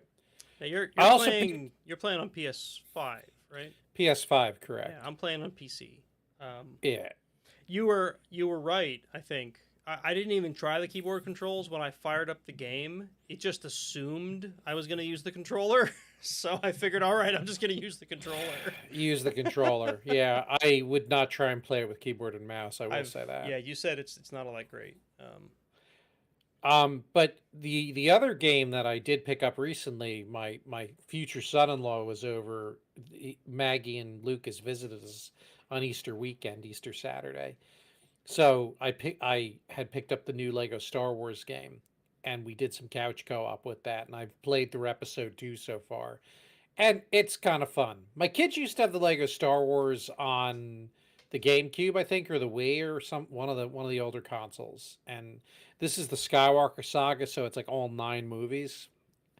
So that's kind of fun. That's a nice break from dying horribly The in Elden Ring constantly. the Lego games are kind of funny, and I think they're pretty well done. And I mean, like the The whole Star Wars the Lego franchise is just funny. They have a really good Yeah. sense of humor, and it's pretty cool. The Star Wars games, as you would suspect, they're full of like little cultural references outside of the Star Wars universe. Yeah, They use actual voiceover, not just the mumbling from previous Lego Star Wars games. But you can switch to mumble mode if you want to, where they're like, you know, if you'd because rather they not didn't hear have what the, they're saying. they didn't have the tech for like the full voiceovers, 8 years ago or whenever that was. Yeah, But that's a fun game. Life as an Evil Manager, pretty solid. I'm enjoying that. Been the manager of the TAM since in You're the Southeast since March 1st. doesn't your hair have to be pointy now? It probably should be, but I'm Work on honestly though, I'm You finding need that hair for that. that. yeah. I'm gonna say that 80 to 90% of the job so far is mentoring and development, like listening to my nerds, figuring out what they need, helping them out. And then the rest of it's like business process stuff, like figuring out what our pipeline looks like. These are the possible new TAM accounts coming. How do we staff those? Things like that, working with some of the salesy folk. Um, have not had any like terrible HR issues with any of my people. I don't have any losers, so that's really cool. Um, yeah, I mean, so far, I'm really happy with it. I had some trepidations before taking the role, but the good parts of it have been as good as I thought they would be. So, well, talk Good. to me in a few months and see if I'm still happy with it. Yeah, right. But I, Be like, God damn it, I have to do another HR stupid thing. yeah, Hiring but I mean, if sucks. yeah. Well, I will say the worst part so far, the most frustrating part is here's my pipeline, here's my capacity. I know we need people, and the hiring process is a pain in the ass. The approval process for recs and stuff like that. Yeah, So it's if that is officially my most hated part right now. if there's one thing I've heard from any manager at Red Hat that I have any sort of relationship with, it's that hiring sucks. They are not exaggerating. It does the suck. the hiring side just sucks. And I'm not a patient guy. Like my nature is not be patient. Yeah. Like my nature is try something, oh it didn't work, well we'll try something again quickly. But sitting around and waiting for these processes to go through, I forget that part. I hate. So the hiring to me is the least favorite part of the job. I mean, I'm sure I'm talking to a person tomorrow who's a potential candidate, and I'm looking forward to that. Yeah. But the actual back end paperwork aspect of hiring sucks. And Jason, I don't know if you do any of that in your role and what your experience is there. you but probably ugh. did at one point, maybe you don't now.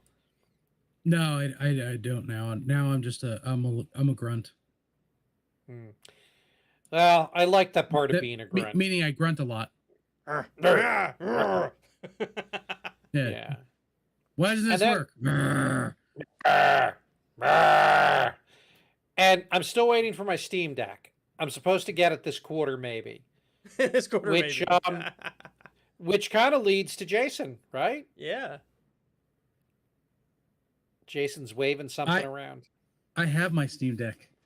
It's beautiful. Yay, It's Steam wonderful. It looks nice. It looks big. Like it's a chunky boy. It is humongous, but it's pretty slick. I'm super impressed with it so far. And if you're familiar with Steam at all, just like the Steam client, every single time you turn the damn thing on, it updates. Well, yeah, But that's about That's okay. that's Steam for you. No, it's pretty slick. I don't really have a gaming PC. Most of my gaming is Xbox. So I've had a collection of Steam games, mostly because I have kids who game. So I'll pick things up and we share libraries, and they've been playing my games for years. So I have a fairly extensive game library in Steam.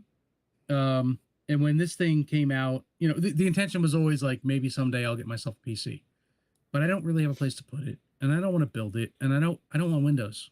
So like that kind of kills any idea of ever getting there. So when this was announced, I looked at it and I'm like, so it's going to play most of the Steam games? And the answer is, yeah, I haven't found anything that won't run on it yet. That is Steam OS compatible. Yeah. Regular Windows games, like if it's only Windows, those don't run yet. But I'm sure they're going to get past that too. So Yeah. I'm super impressed. I had put in the show notes, not sure if I'll buy when the email hits, but just based on talking to you tonight, I've now struck through that. I'm definitely going to pull the trigger when I get my email. Yeah, And so we've got a coworker who has one too, and he loves it. He's not even using it for gaming. He says he wants to use it as like a little pen testing box. Yeah, that was what I got this and I fired it up and I was like, oh, this is really cool. And then I found the switch to desktop button, and it's a full, like instantly within like 5 seconds, I'm in Linux, full blown desktop, everything. And I went, oh, this is going to cause some problems in workplaces. Yeah. This is a full blown everything. You could use this as your desktop. Yeah. And walk away with it and play games. So the Steam dock is not available yet. That's supposed to come out next quarter or sometimes later this quarter. I forget. Maybe by the time I get mine. But in the meantime, if you have a USB-C dock that has HDMI on the back of it, it works just fine. Just plug it into the dock and you've got a laptop. And off you go. That's cool. The Steam Deck has Bluetooth, so you can connect your keyboard and mouse to it. Like it's you're done. Full blown system. So it's really neat. Kind of cool. I was expecting something decent. I was not expecting to pick it up and go, holy shit, this runs Elden Ring. So, I'm kind of blown away. Pretty cool. Now we just need to get you a copy of Elden Ring. Now you can play Valheim with us. One of my children, I think, has Elden Ring in Steam. So as long as I get them both to sign in on this, I've got Elden Ring. That is fantastic. And that's like, if I do get a Steam Deck, I will buy Elden Ring on Steam. Like I've bought certain games multiple times, like Skyrim especially, but because, travel's open up again and everything like that, being able to play Elden Ring like on the go to me would be like a huge win. Yeah. Yeah. Yeah, it is slick. And yes, the game is that big that even when you beat it once, you've not really seen, I would say, the majority of the content. It's freaking huge. So there's a couple games that I've gotten on here already that I've started to kind of poke around at that I've wanted to play for a while. So I'll bet the things like happy with it. Slay the Spire and some of the indie games and stuff like that on it, probably a lot of fun. Yeah. Encased is the one that I was looking forward to, which is like a sci-fi post-apocalyptic RPG type game, which is right up my alley. So that's cool. Installed. It runs, and I'm definitely playing this. Cool. Yeah. Other than that, I'm boring. You should 3D print stuff, and you can talk about 3D printing. I can't.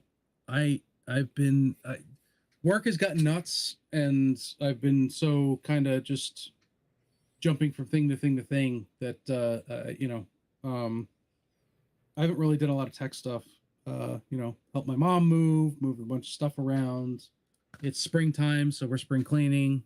Yay. Springtime. that sort of stuff. I'm sure there's probably some housework that's gonna like, stripping things down and rebuilding is gonna happen. So, printers here. I have poked at it once in a while. Just haven't done anything lately. I put a BL Touch, well, a CR Touch, which is essentially a BL Touch with a metal foot, on my Ender 5, and I gotta say, I don't know why I waited so long to do so. It's actually really nice. It's nice to have that. With a metal foot. Now I gotta look Yeah. up a CR Touch. So the Damn the BL Touch has that little plastic dongle, whatever, that comes out. This is metal, so it won't wear out like the plastic one does. Yes. Yeah. Creality came out with this one. Okay, Yeah, got this it. is the Creality CR Touch. It's basically the exact same thing. This Otherwise, I don't think this existed when I got my BL Touch. it may not have. It may not. It's relatively new. Maybe a year, 2 years. I don't know. It's not Yeah. newish. It's not new. I remember seeing the release for it. It might have been within a year, but yeah, I finally put one on my printer, and just I was having some minor bed level problems, and I finally just said screw it and got a got a BL Touch. Well, first I got a BL Touch, and the thing was defective. So I sent it back, and when I was trying to troubleshoot the BL Touch, a lot of people said, "Don't bother, just get the CR Touch. It's the same basic thing, but it's better quality." So I did. I bought a CR Touch. They're almost the same price. So I did that, and it's been great. Oh my god, I'm screwed. RimWorld has full support on the Steam Deck. Oh my god. I'm looking through my library and looking at stuff I haven't played in about forever. Nice. I have stuff in my library I've RimWorld. never played. I've Do never I own downloaded, that? never I played. might have that. RimWorld is really good. RimWorld, huh? Sounds. And I'll bet Oxygen Not Included runs on it too, which is another game I got somewhat addicted to. Oof. No, don't own RimWorld yet. RimWorld's like Dwarf Fortress in space and friendlier, so that's cool. So I'm all out of my I drink, don't so own we're Dwarf gonna have Fortress to either. move into the Dwarf- news. Ah, yeah. It's Okay. it's important, So anyway, I'm gonna go ahead and Push the button, Frank. here we go.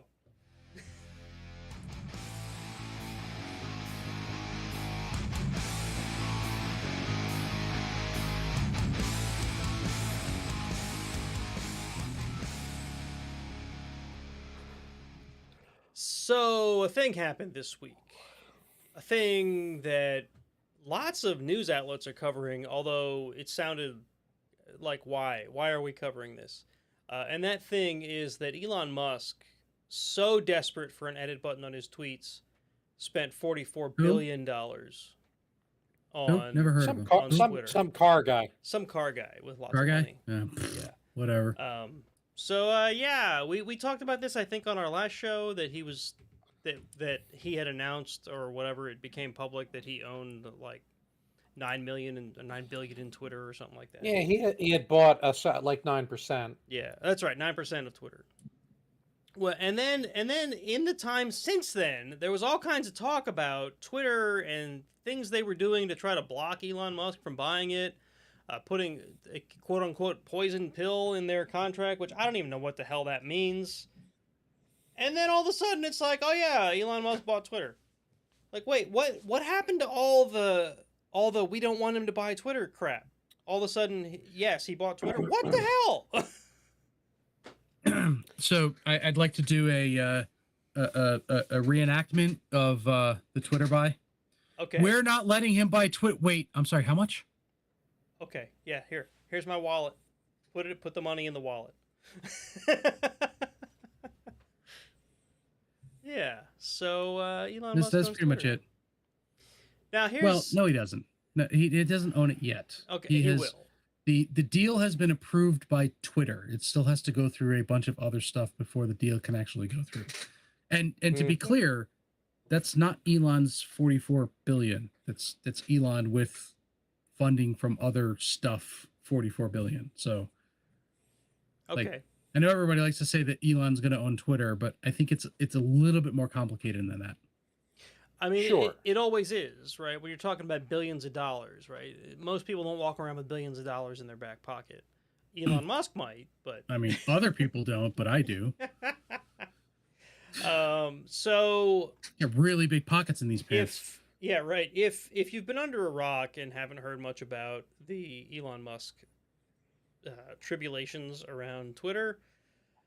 I guess he has opinions about the platform and its censorship, and he's all about making. He believes that Twitter has a future as a free speech platform. Now, that's got all kinds of minefields associated with it. I want to be clear, right? I support freedom of speech. You should be able to say the things that you want to say. However, there are a lot, and I mean a lot, of people on the internet that just flat out abuse that. And then they try to stand behind freedom of speech as like some kind of a defense. Realistically, the freedom of speech means you can say whatever you want, but if you say the things that make you an asshole, you're still an asshole. Right? You can't just go, I'm free. Oh, yeah. It's a free country. I could say whatever I want. Well, yes, you can, but you're still an asshole. Right? I disagree. You disagree? I mean, well, sort of. I mean, pretty much anybody has freedom of speech. Across the world, you have freedom of speech, but it's the government that can oppress. right. So, like, when we say freedom of speech here, like there's this whole thing where people don't kind of. First of all, it's a private entity. Mm-hmm. You are not entitled to freedom of speech. Right. Period. Yeah. You're right. not. If you, it's the same old argument. If you come into my house and call my kid ugly, I can kick you out of my house because I don't like what you said. That's not freedom. That's not my Right. infringement on your freedom of speech. That's you're an asshole, and I don't want you in my house. Right. Right. And by the same token, by the way, if Elon now owns the house and is going to allow anybody to say anything, that's not entirely allowed either. Because if you come into the house and threaten to kill somebody, You're right. that's still illegal. Yeah. Mm-hmm. Yeah. Doesn't matter that it's a private house. That's Now- still illegal. Now, I don't know that that's his goal. Now, I don't know, right? I want to think that that's not his goal. Elon Musk seems like a more progressive fellow than certain other folks who have been standing on the freedom of speech, social media is censoring me platform. But I don't know, right? I don't know Elon Musk personally, obviously. I don't know any of these folks personally. But there are other people who have an interest in standing up their own social media platform that is, quote, freedom of speech, no censorship platform. And most people generally think that that's a bad idea from those people. I don't know if it's going to be... A lot of people are associating what Elon Musk is saying with those people and those stances. And I don't know if that's really the goal here, right? I guess we'll find out. So some of the things that he has publicly said are that he wants the only speech that needs to be regulated on Twitter is speech that is regulated by the government. His words, like basically, Okay. he said the government identifies what the people want, and if the people want more speech to be censored, then they'll petition the government to do it. And Twitter should only censor what the government requires to be like. Censored's a bad word, but they shouldn't be moderating or stopping anybody from saying anything unless there's a law against it. Yeah, so And I'm sorry, but in the same breath, I'm gonna get rid of the spammers. right. So And Yeah, that's I kinda don't- I'm sorry, weird. are you I don't are you know. free speech or are you gonna moderate? Does Because you're talking two different things now.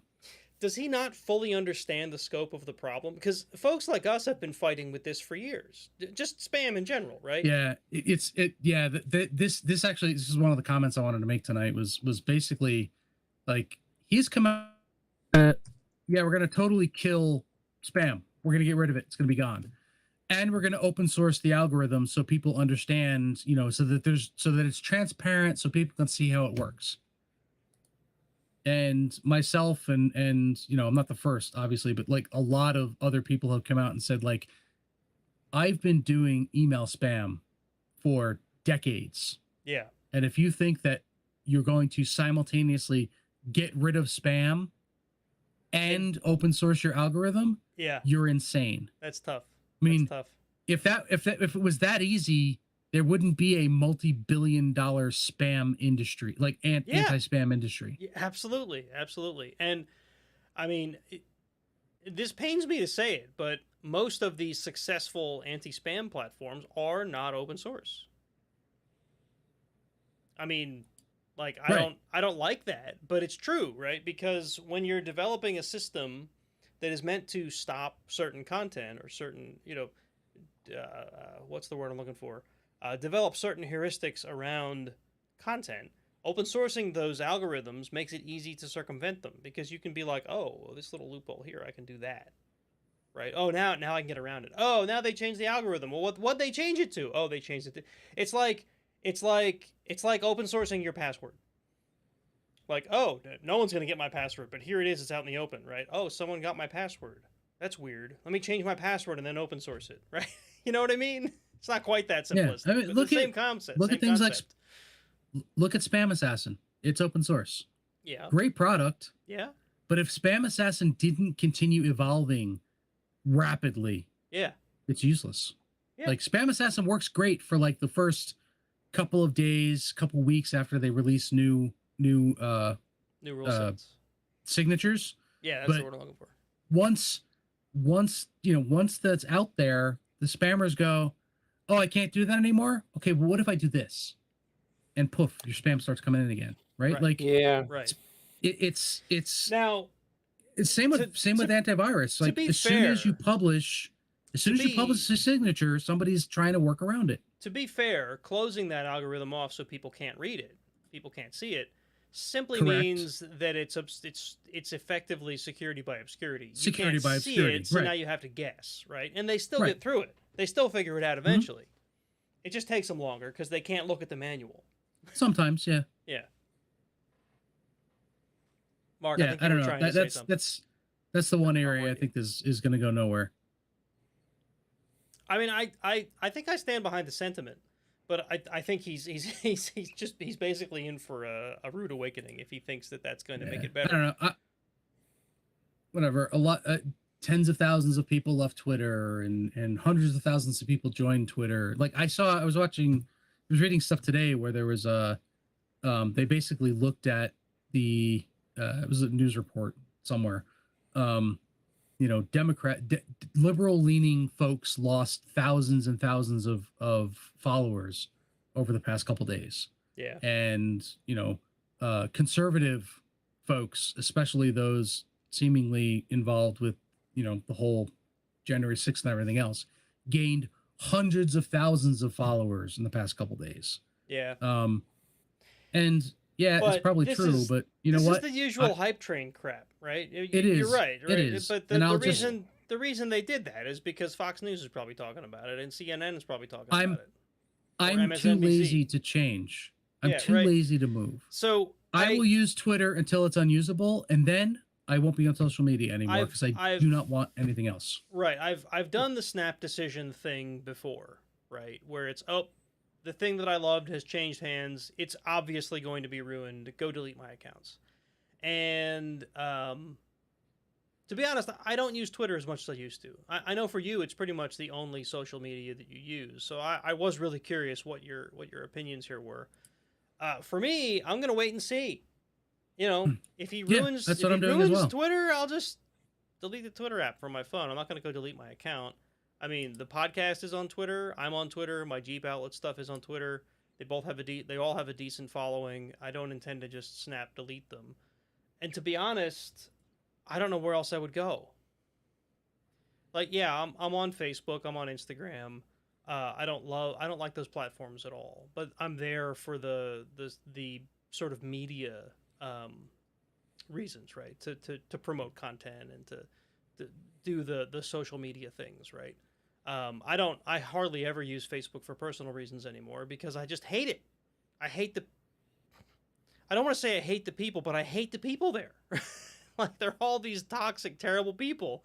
And I mean, it's just, I guess it's just as true on Twitter, but it feels different on Twitter for some reason. A lot of people say Twitter's so toxic and whatever. I don't get that feeling there. Maybe it's just the people that I'm associated with there. I don't know, but Anyway, Yeah, I don't know. I don't care I enough feel about Twitter to really have an opinion about this whole thing, if I'm honest. yeah, I'm on yeah, it, but I don't care. yeah, And the I think the people who are difference. tearing their clothes about it and like, oh, now I've got to quit Twitter because Elon Musk might buy it, and oh, it's terrible. I just don't understand. yeah, I just don't get it. Yeah, some people have extreme reactions. I think your comment about Facebook being different. I think the difference is that a person, so being associated with somebody in Facebook is a two-way street. You have to be Yeah. friends with them. yeah. Whereas Twitter, it's a one-way street. I can follow somebody and they don't have to follow me. Right, right. And I think honestly that is the attraction for me, because like people that follow, like I couldn't care less about a ton of people that follow me. I don't even know who they are. Don't care. I'm not there to follow. I don't feel obligated because you followed me that I should follow you back.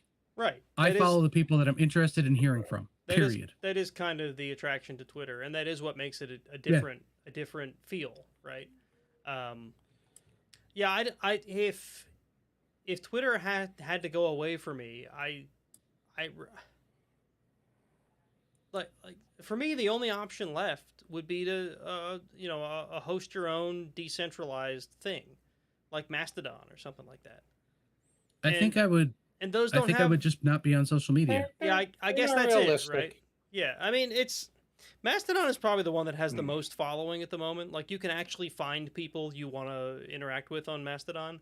Most of the others are just like a complete dead zone. There's just no one there. Yeah. So the funny part about Mastodon, and I was and I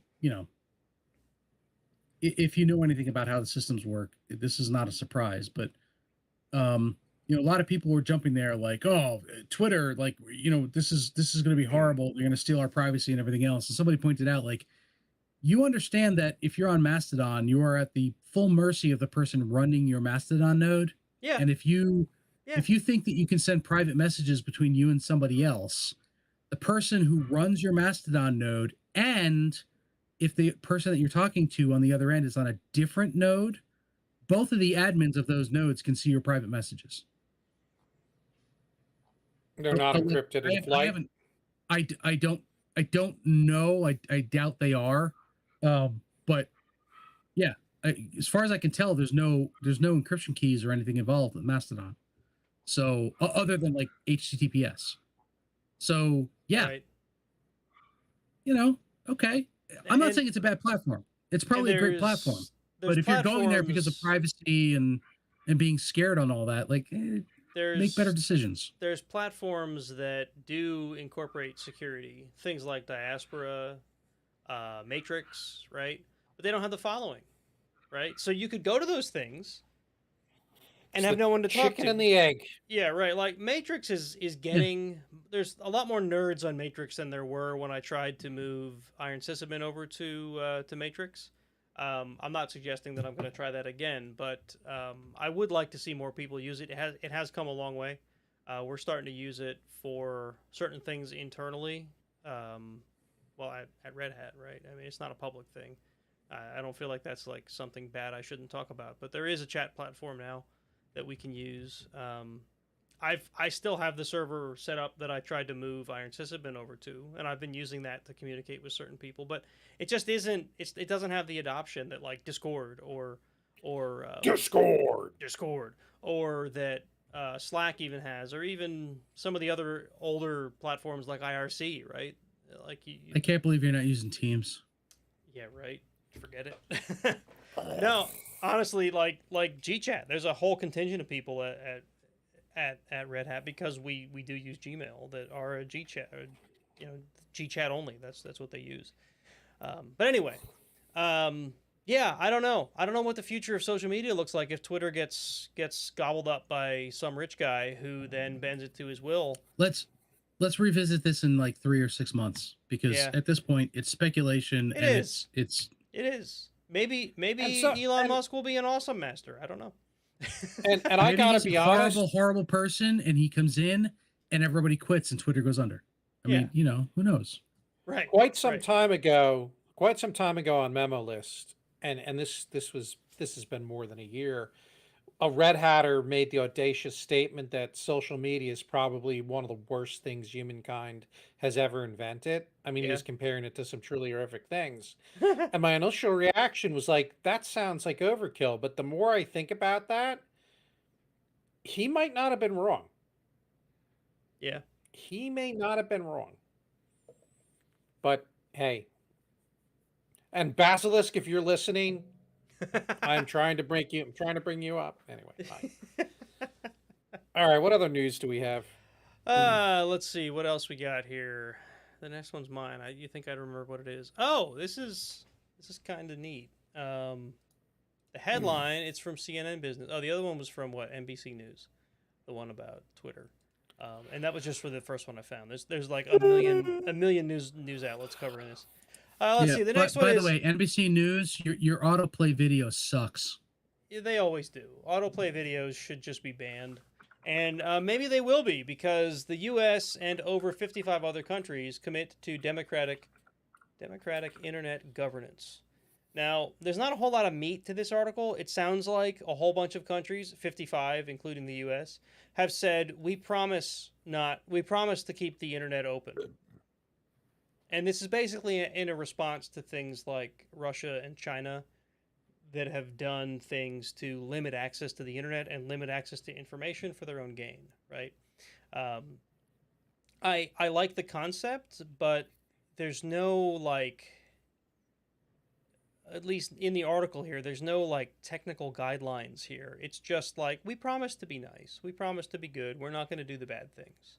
But they don't really define the bad things or the good things.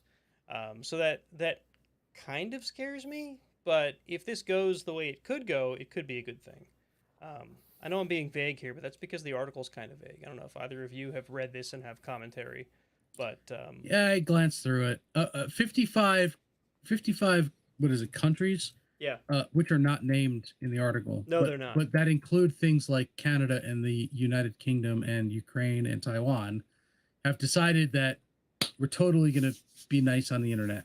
Yeah. So, yay, I guess. Yeah. And until there's more specifics here, I don't really know how to feel about this. But in theory, it could be a good thing. In theory, it could also be a terrible thing. It really depends on the guidelines here, right? If there are any. Yeah. Yeah, also, but I feel like this has happened before. It doesn't fix the problem of China and Russia. It fixes it for us, but not for them, right? Like, it doesn't help anybody in China or Russia. Yeah, and like I said, I feel like this has happened before. I feel like every couple of years they come out with this. Yeah, we're all totally on board to be awesome with the internet, and and here's the 90-page fluff statement that actually says nothing. Yeah. Yeah, the headline, or not the headline, but the opening of the article says more than 55 countries, including the United States, announced their commitment Thursday to defending a free and open internet, agreeing to uphold digital human rights in response to rising authoritarianism in cyberspace. And there's even a word here. And they don't define any of that. There's a word here they call the splinternet, which is meant to define, the splintering of the internet. Haha, funny. The splinternet. And again, this is like countries trying to wall themselves off from the global internet to try to control the flow of information. And I would hope the three of us on this show agree that the flow of information is generally a good thing. What people do with that information can definitely be a bad thing. We've seen a lot of that recently. But I think limiting people's access to that information is generally a bad idea, just for the sake of limiting them. Anyway, I thought it was an interesting concept. We'll see if it turns into anything actually tangible and useful. At the moment, it's a bunch of politicians going, yeah, we're going to make sure that the information is free. How does that thing work again? Can we actually do any of this? No, you can't, really. The series of tubes will always be open. Vote for me. Yeah, the series of tubes will remain open. The dump trucks will continue to flow. No dump trucks on our tubes. Yeah. Anyway. All right. Jason, I think you put the next two articles in. The NSA's doing it. Yeah. Yeah, so this is more of a like holy shit moment. So the NSA re-awards $10 billion cloud computing contract to AWS. Well, I'm So I got glad to this from hear that. Slashdot, who in turn got it from Silicon Angle. Angle. Yeah. I don't know. Insert random set Angle. of tech sounding words here that we've turned into a website. So I guess back in August of last year, the NSA awarded a contract to AWS for a $10 billion cloud computing thing. I would give you the details on it, but it's top secret. Oh, good. So you know, National security. it's the and all. NSA. We can't tell you that. And then the Government Accountability Office stepped in and said, "Wait a minute, you need to reevaluate that," because Microsoft was crying. Oh, we talked about and this. then- I remember this now. We Yeah. we covered this on the show Well- like 8 months ago or something. I'm not sure if this is the same thing, but yeah, this is happening a lot. Yeah. So Microsoft whined, the GAO came in and said totally reevaluate, and the NSA said, "Yeah, we're still good with AWS, thanks." And We totally reevaluated. We waited 8 months and we said AWS. Yeah, so apparently they've reevaluated it, and AWS gets it again. There's another contract called the Joint Warfighting Cloud Capability Procurement Program that AWS is bidding for, which I'm sure is another couple billion. And there was another article I found that Microsoft might be getting a $22 billion contract from the Defense Department for HoloLens. So, yeah, stupid, ridiculous amounts of money are being spent on bullshit. That sounds like government. I don't like the enjoy- idea of Enjoy your these- of- beans. yeah, friggin' like the cloud to me, no one's been ever able to prove to me that the cloud is a cheaper, better way to do real IT stuff. Stand up an EC2 instance sometime, run top, and run something that takes a lot of CPU, and look at how much processor time is being stolen by other guests on the hypervisor. Amazon like just overloads their shit, and you're not even getting close to what you're paying for. I really hope that the NSA is smart enough to use dedicated hosts and not be sharing it. They should just have their own damn. They should have their Yes, own data Well, centers. they should, but I think Look, I think I'm doing it- I'm- possibly when you're dealing with the government, between bidding for build me a building with a bunch of computers to do a thing, and hey AWS spin me up a thing, it might, because it's the government now, it might actually be cheaper to do AWS. That might be the one instance where AWS is actually cheaper. I'm working with a customer right now that We've they're- seen, yeah. they're on Azure, right? And they're having this. They have a ridiculously beefy system. They're paying top dollar for this thing on Azure. It uses ANF, which is like this high performance storage, which is, by the way, NFS in the background on Azure. And they're getting NFS, these, not they're- Samba. Right, and they're getting these really it is. It's a NetApp box basically. It's a NetApp connected to a VM. But they're getting these I weird know. performance problems, and the absolutely crazily frustrating part is we can see the RHEL side. We can't see any of the pieces between that and the file system, right? Because it's in the cloud, and they're paying a ridiculous amount of money for this thing, and we've spent like a month. We can't figure out what the problem is. We've got Microsoft involved. We've got the Oracle database folks involved because it's an Oracle workload, and we've got, of course, us at Red Hat involved. And if you had access to all the pieces, this would probably be solved, right? So this is outlining one of the problems with cloud providers, in that there's a bunch of black boxes that's out of your reach. You can't touch, you can't look at. You have to trust their word for it. They're like, oh yes, everything's fine. In the back end, it's all good. And I'm not saying that they're lying to us, but something weird is happening and we can't see it. There's Right, so- something happening here. Something happening here. So anyway, What this is is this is just another one of very the clear. this is another one of the problems with cloud providers, and shared resources is a thing, right? I mean, All I there's- know And it's is Go ahead, I- Mark. I saw some big Red Hat customers who were going to go all in on cloud, who then started to fuck right off with that idea, Hold on. and it's more of a mixed situation. I kind of wish this customer would. and it's clouds. You don't know if there's a 3-foot jumper between you and the NetApp or a 20-mile cable Right, because it's cloud. right.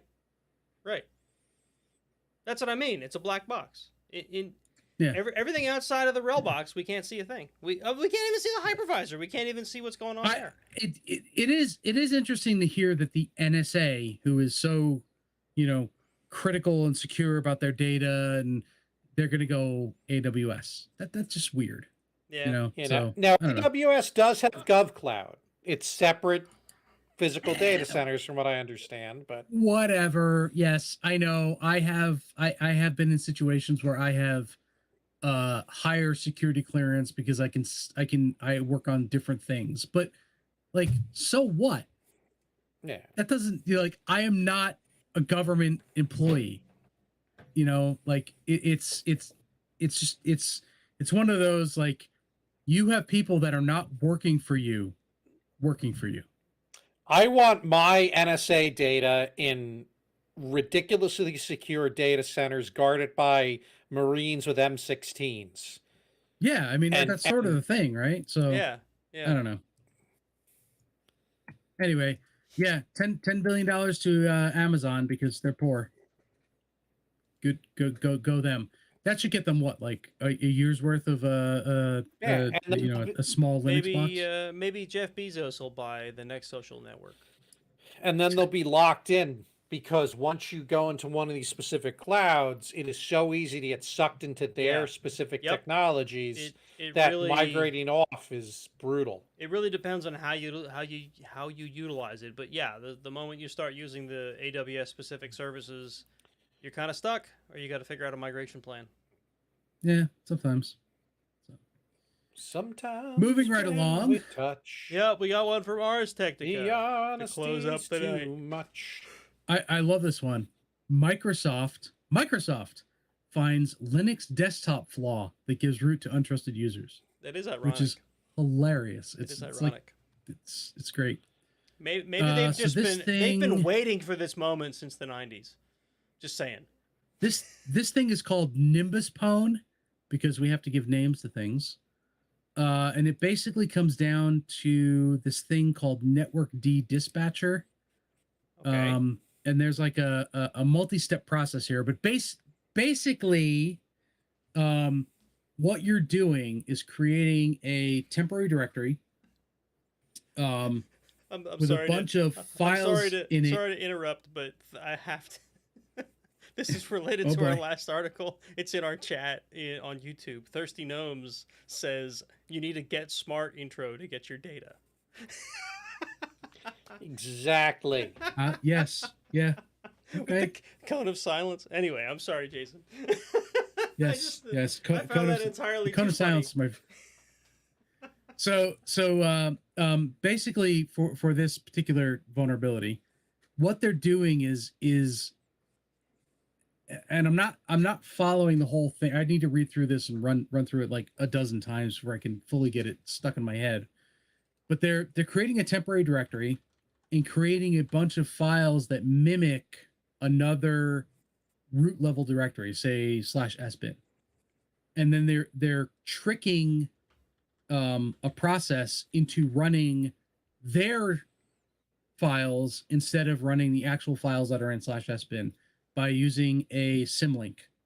And in the other direction, it's like this really weird. You kind of got to read through it, but it's one of those vulnerabilities that's a vulnerability because you have a complex system and there's a bunch of moving parts, and one thing doesn't quite track with the other, and you end up with a race condition. So as long as you can be faster, you can win and gain route credentials.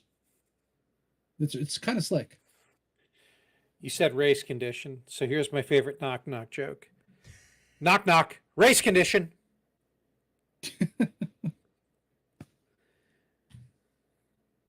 Who's there? There you go. Sorry, I've been sucked into trying to find the Get Smart theme song, but I'll stop that now. Really? Oh, Google didn't just bring that up immediately? there's been a couple songs or a couple comments on. Oh, they're from you. Never mind. So the good part about this security flaw is that your enterprise distros like Red Hat, anything Red Hat based is not impacted. So RHEL itself, your CentOS variants, your Almas, your whatever the hell the other ones are, I don't remember all of them. Rocky. For what reason? For what They're reason? they're not configured using this particular daemon, nor do they use the default naming scheme for that network thingy. And they also temp does not allow executables by default. Temp is mounted. Yeah. SA Linux would prevent this as well, I believe.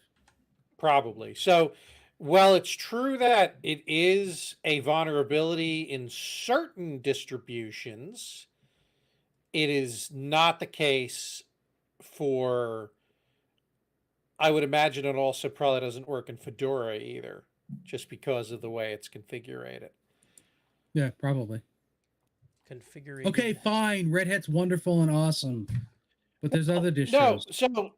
No, There's I no said other enterprise. distros. I said enterprise distros, including Red Hat. This is an argument in favor of, be careful of what you run your business on. Of course.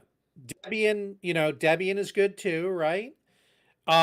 You want to make sure that it's a distro that is hardened. That's one of the values of an enterprise distro, whether it's from Red Hat or some other Linux distribution that the work has been put on to make it more secure. That Linux is a set of tools. I mean, I'm preaching to the choir here.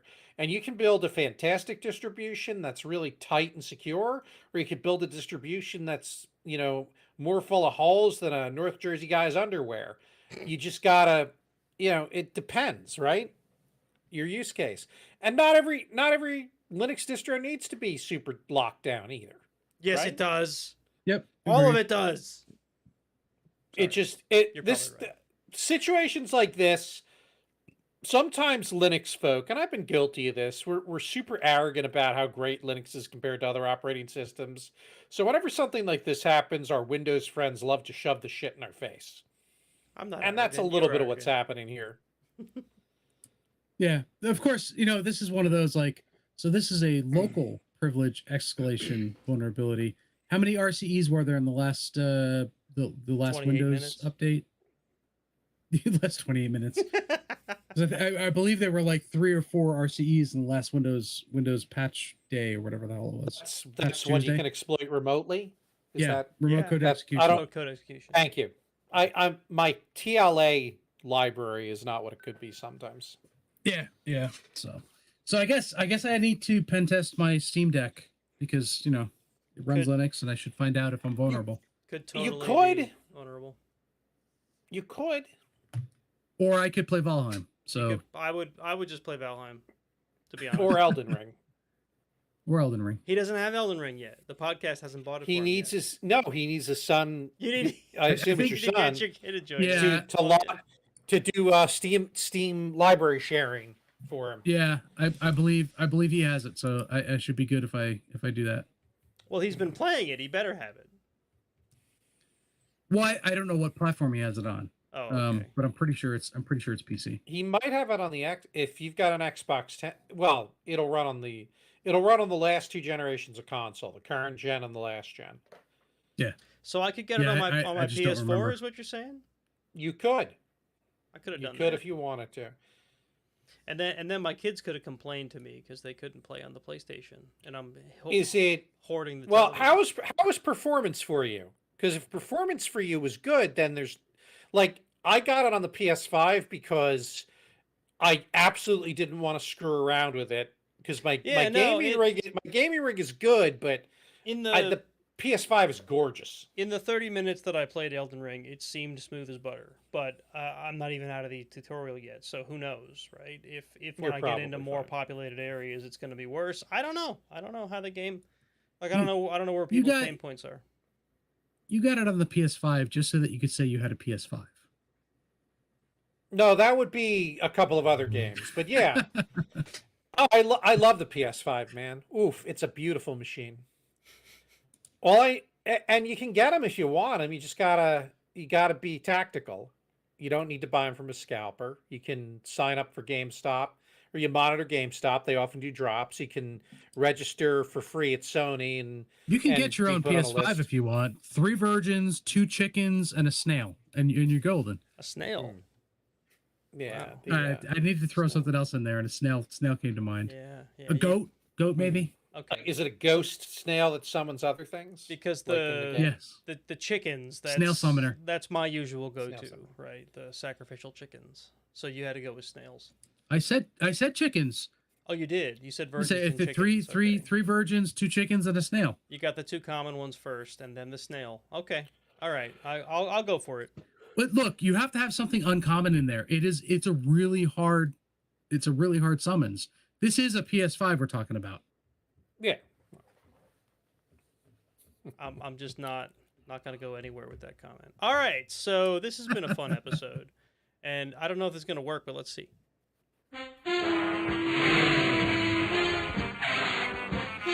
It appears to be working. All right, folks. So thanks for listening That's to weird. tonight's episode. What? $10 billion of NS data just appeared on my computer. Whoa! All you needed was the theme song. All right. So Missed it by that much. thanks for tuning out. Thanks for tuning in tonight, folks. If you watched on the live stream, thank you for hanging in for all of this insanity that is a normal episode of the Iron Sysadmin podcast. If you want to hang out for all this insanity, you can find us on both YouTube and Twitch. We may even have the Get Smart theme song as part of our usual repertoire of sounds from now on. Actually, I'm loving that as the outro. That like as you do your little spiel. I watched so many reruns of this show when I was a kid. This show is great. All right, folks. If you want to find us on social media, until Elon Musk ruins Twitter, you can find us at the Iron Sysadmin Podcast on Twitter. And until Meta replaces Facebook with something terrible, you can find us there too.